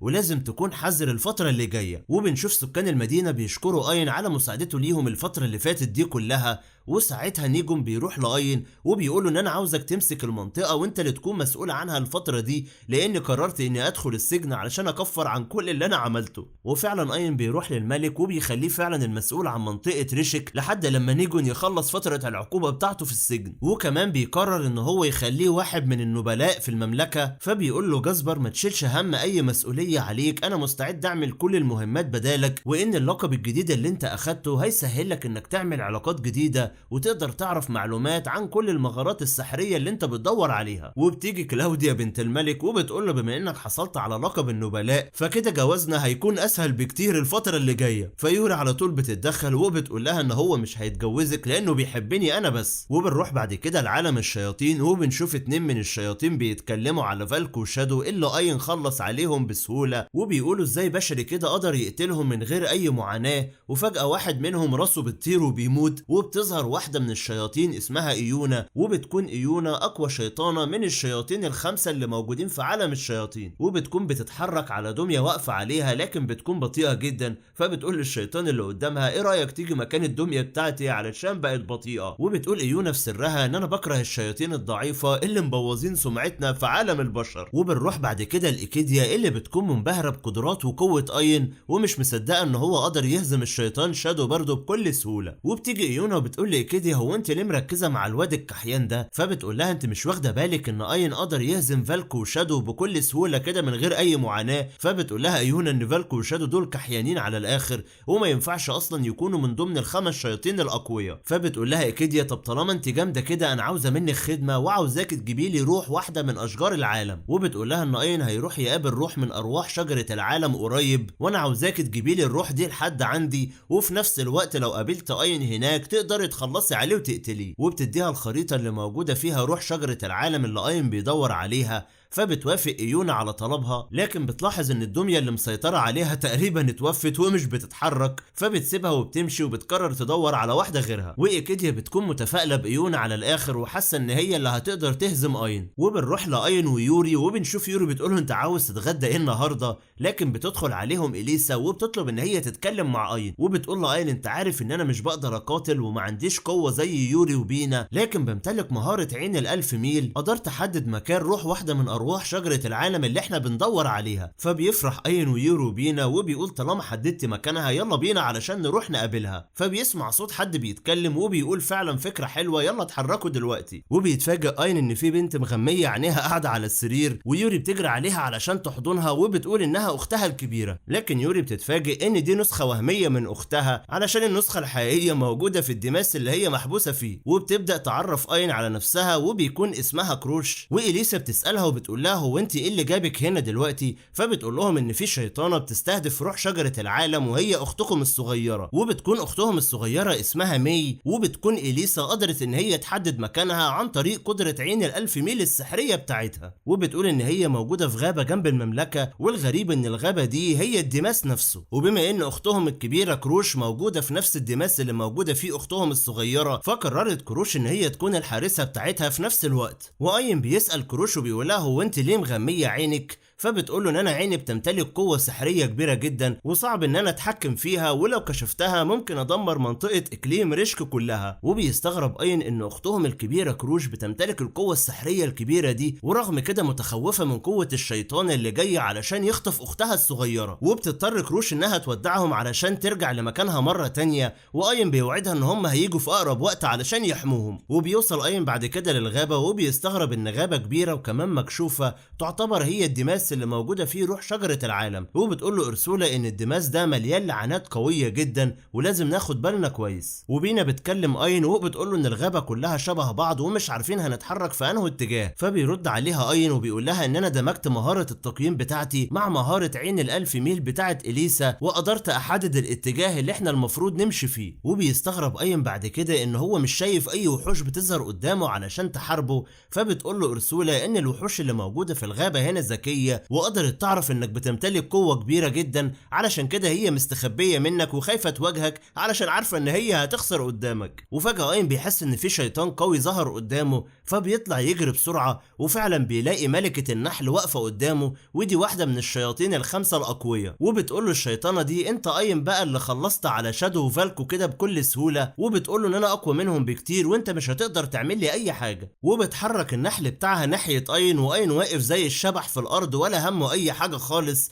وفجاه بيختفي من قدامها ومش بتكون عارفه راح فين. وبنشوف اين ظهر وراها فجاه وغززها بالسيف بتاعه، وبيقول لها اين انه وعدت نفسي ان مرحمش اي شيطان هشوفه، لكن على طول جسمها بيتفتح وبنعرف انها بتقدر تنقل روحها لاي نحله موجوده حواليها. وبتقوله انك مش هتقدر تلمسني لان روحي ممكن تنتقل لاي نحله انت شايفها قدامك، وبما ان عددنا كبير فمش هتقدر تقتلني خالص. فبيقول اين حس كده بقى يبقى انا لازم اخلص على النحل كله، وبيستخدم مهاره سحريه قويه جدا وبيضرب طلقات نار في كل مكان علشان يخلص على النحل كله. فبتبدا تخاف زعيمه النحل وبتقرر ان هي تهرب، لكن ايونا بتظهر قدامها وبتقول لها هتروحي فين يا جبانه دلوقتي، وبتقوم مخلصه عليها. وبتكون ايونا متضايقه جدا لان الشياطين دول سوقوا سمعتهم على الاخر. وايونا بتاخد بالها ان اين واقف فوقيها وبيسمع كل كلامها، وبتبدا تعرفه بنفسها وبتقول له ان انا اقوى واحده من الشياطين ال5 في عالم الشياطين. وبتستغرب ان اين واقف قدامها عادي كده ومش خايف منها ولا بيدي اي اهتمام ومكبر دماغه، وبتقول له ان انا مبسوطه ان انا هاخد روح شجره العالم وهتخلص منك في نفس الوقت. وبيقول لها اين ده انا هنفخك دلوقتي واعمل منك بطاطس محمره. فبتقول له وريني اخرك هتعمل ايه يعني. فبيختفي فجاه وبيظهر من وراها وبيستخدم سحر سحب الطاقه علشان يضعف من قوتها. فعلى طول ايونا بتقول ان انا مش هسمح له ان هو يسحب الطاقه السحريه بتاعتي. وبنشوف اين تقريبا فعل الهاكي بتاعه زي لوفي بالظبط، وعلى طول بيقوم مديها بوكس قوي جدا بيطيرها. وفجاه اين بيظهر من فوقيها وبيفضل يضربها بوكسات كتير جدا، وايونا حرفيا مش بتقدر تقاوم كل الضربات بتاعته وبتاخد بوكس قوي جدا في الاخر بيوقعها في الغابه. فبتقوم ايونا زي العبيطه وهي بتضحك وبتقول ان انا اول مره اشوف حد بيحسسني بالالم من مده كبيره. وبتقوم مطلعه مسدس من معاها وبتضرب طلقات قويه جدا ناحيته، وبتقول له ان الطلقات دي بتتتبع الطاقه السحريه ومهما حاولت انك تهرب منها لازم هتصيبك. لكن اين بضربه واحده بالسيف اللي معاه بيقدر يعكس الطلقات دي ناحيه ايونا، وبتستغرب ايونا ازاي اين قدر ان هو يعمل كده ويغير اتجاهها. ولما بتحاول ايونا ان هي تهرب من الطلقات مش بتعرف، وبتقول ازاي الطلقات دي قدرت تصيبني رغم اني بمتلك سرعه كبيره جدا.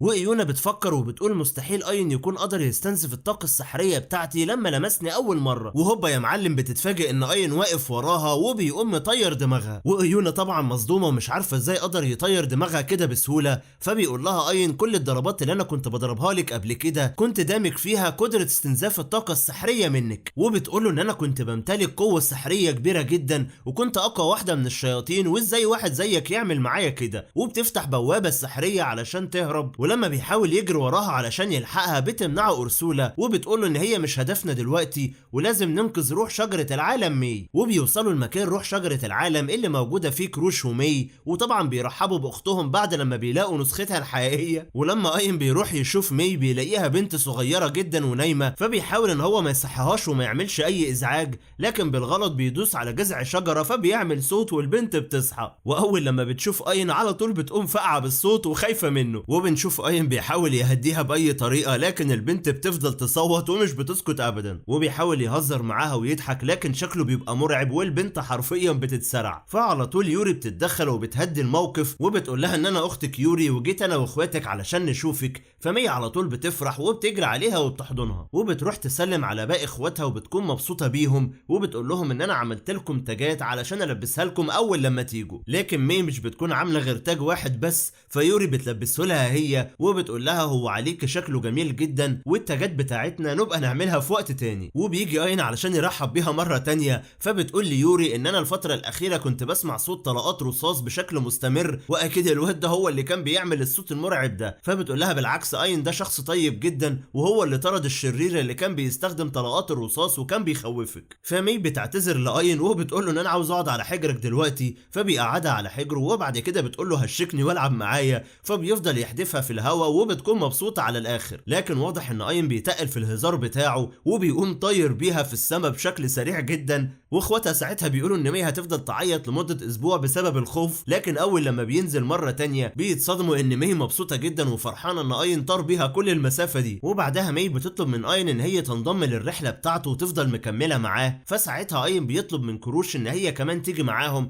فبتقوله ان انا موجوده هنا علشان احمي شجره العالم. فبيقول لها اين مش عاوزك تخافي، وحمايه شجره العالم دي مهمتي انا، وانا قررت ان اعمل حاجز سحري علشان يمنع اي حد يقرب منها، وكمان هعمل نسخه مني علشان تكون موجوده وتحميها من اي خطر. فبتقول له حس كده يا معلم انا دايسه معاك، وبتديله النواه بتاعت روح شجره العالم بتاعتها وبتاعت اختها مي. وبنشوف اين بعد كده واقف مع اورسولا ومبسوط ان يوري قدرت تتجمع مع 4 من اخواتها لحد دلوقتي، وبيقول ان انا اول لما بدات حياتي كنت عيل كحيان وضعيف جدا، لكن بفضلكم وتدريبكم ليا قدرت ان اكتسب مهارات قويه وقدرت ان اساعد مي علشان اخليها تقابل اخواتها. واورسولا بتسمع كلامه ومبسوطه ان اين قدراته اتطورت وبقى قوي جدا. وبتبدا اورسولا تدمج النواه الجديده اللي حصل عليها اين وبتبدا تشرح له القدرات بتاعتها. وبتيجي كروش وبتقول له ان العين الشريره بتاعتي بتلغي اي مجال سحر شرير موجود حواليك، ولازم تكون حذر في استخدام قوتي علشان بتسحب كميه كبيره جدا من الطاقه. وبتيجي مي وبتقول له ان انا قدره الروح بتاعتي بتخليك تتحكم في الاشجار زي ما انت عايز، وبعد كده بتعمل له شجرة ضخمة جدا. وبعد كده أرسولا بتقوله إن الشياطين بتقدر تتحكم في الهالة السحرية بتاعت أي حد، وواضح إن إيونا استهونت بيك على الآخر، علشان كده ظهرت قدامك إن هي ضعيفة. وبتقوله إن السيف بتاعك حاليا مشحون بهالة سحرية بيقدر إن هو يمتص أي طاقة سحرية من الشياطين. فبيفرح اين بالسيف بعد لما اتطورت قدراته هو كمان، وبيكون مستعد لمواجهة الشياطين. وبنرجع لعالم الشياطين بعد كده، وبنشوف إيكيديا متجمعة مع مجموعة جديدة من الشياطين، وواضح ان هم رتب اعلى بكتير من الرتب الكحيانة اللي قابلها اين قبل كده. وبتقول لهم ان جه الوقت ان احنا نتخلص من اين لانه بيشكل تهديد كبير لينا. وبيرجع اين بعد كده على القصر اللي اخده من نيجون، وبيقول لهم استعدوا بقى علشان القصر ده محتاج شغل وتنظيف كتير جدا. بس واضح ان مفيش اي حد حابب ان هو ينظف معاه غير يوري بس، لكن اين بيجبرهم وبيقول لهم اللي مش هينظف معايا مش هيقعد في البيت هنا ويشوف له حته تانية. وبعد لما بيخلصوا تنظيف بنشوف يوري لبست فستان جديد علشان تستعد للحفله بتاعتهم، وبتقول لاين ان كل اخواتي لابسين لبس العيد تقريبا ومستعدين علشان يحتفلوا. وبيتفاجئ اين ان كل واحده من اخواتها لابسه الحته اللي على الحبل وشكلها جميل جدا، فهو كمان بيقرر ان هو يغير من لبسه وبيروح يلبس بدله ألقة على الاخر. وبيفضلوا كلهم يرقصوا ويحتفلوا، وده بمناسبه ان اين لقى 4 من اخوات يوري لحد دلوقتي. وبعدها اين بيطلع مع يوري على البلكونه وبيوعدها ان هو يلاقي باقي اخواتها الاربعه، وانه مش هيستسلم وهيقضي على كل الشياطين. وبكده ينتهي معانا الموسم الاول من حكايه البطل اين. فهل هينجح بقى ان هو يهزم باقي الشياطين ويلاقي اخوات يوري كلهم؟ ده اللي احنا هنعرفه في الموسم الثاني اللي للاسف لسه ما نزلش لحد دلوقتي. فما تنساش تشترك معانا في القناه علشان لو في اي جديد عن الموسم الثاني هنكون اول ناس ننزله ليك. وما تنساش تصلي على النبي في التعليقات،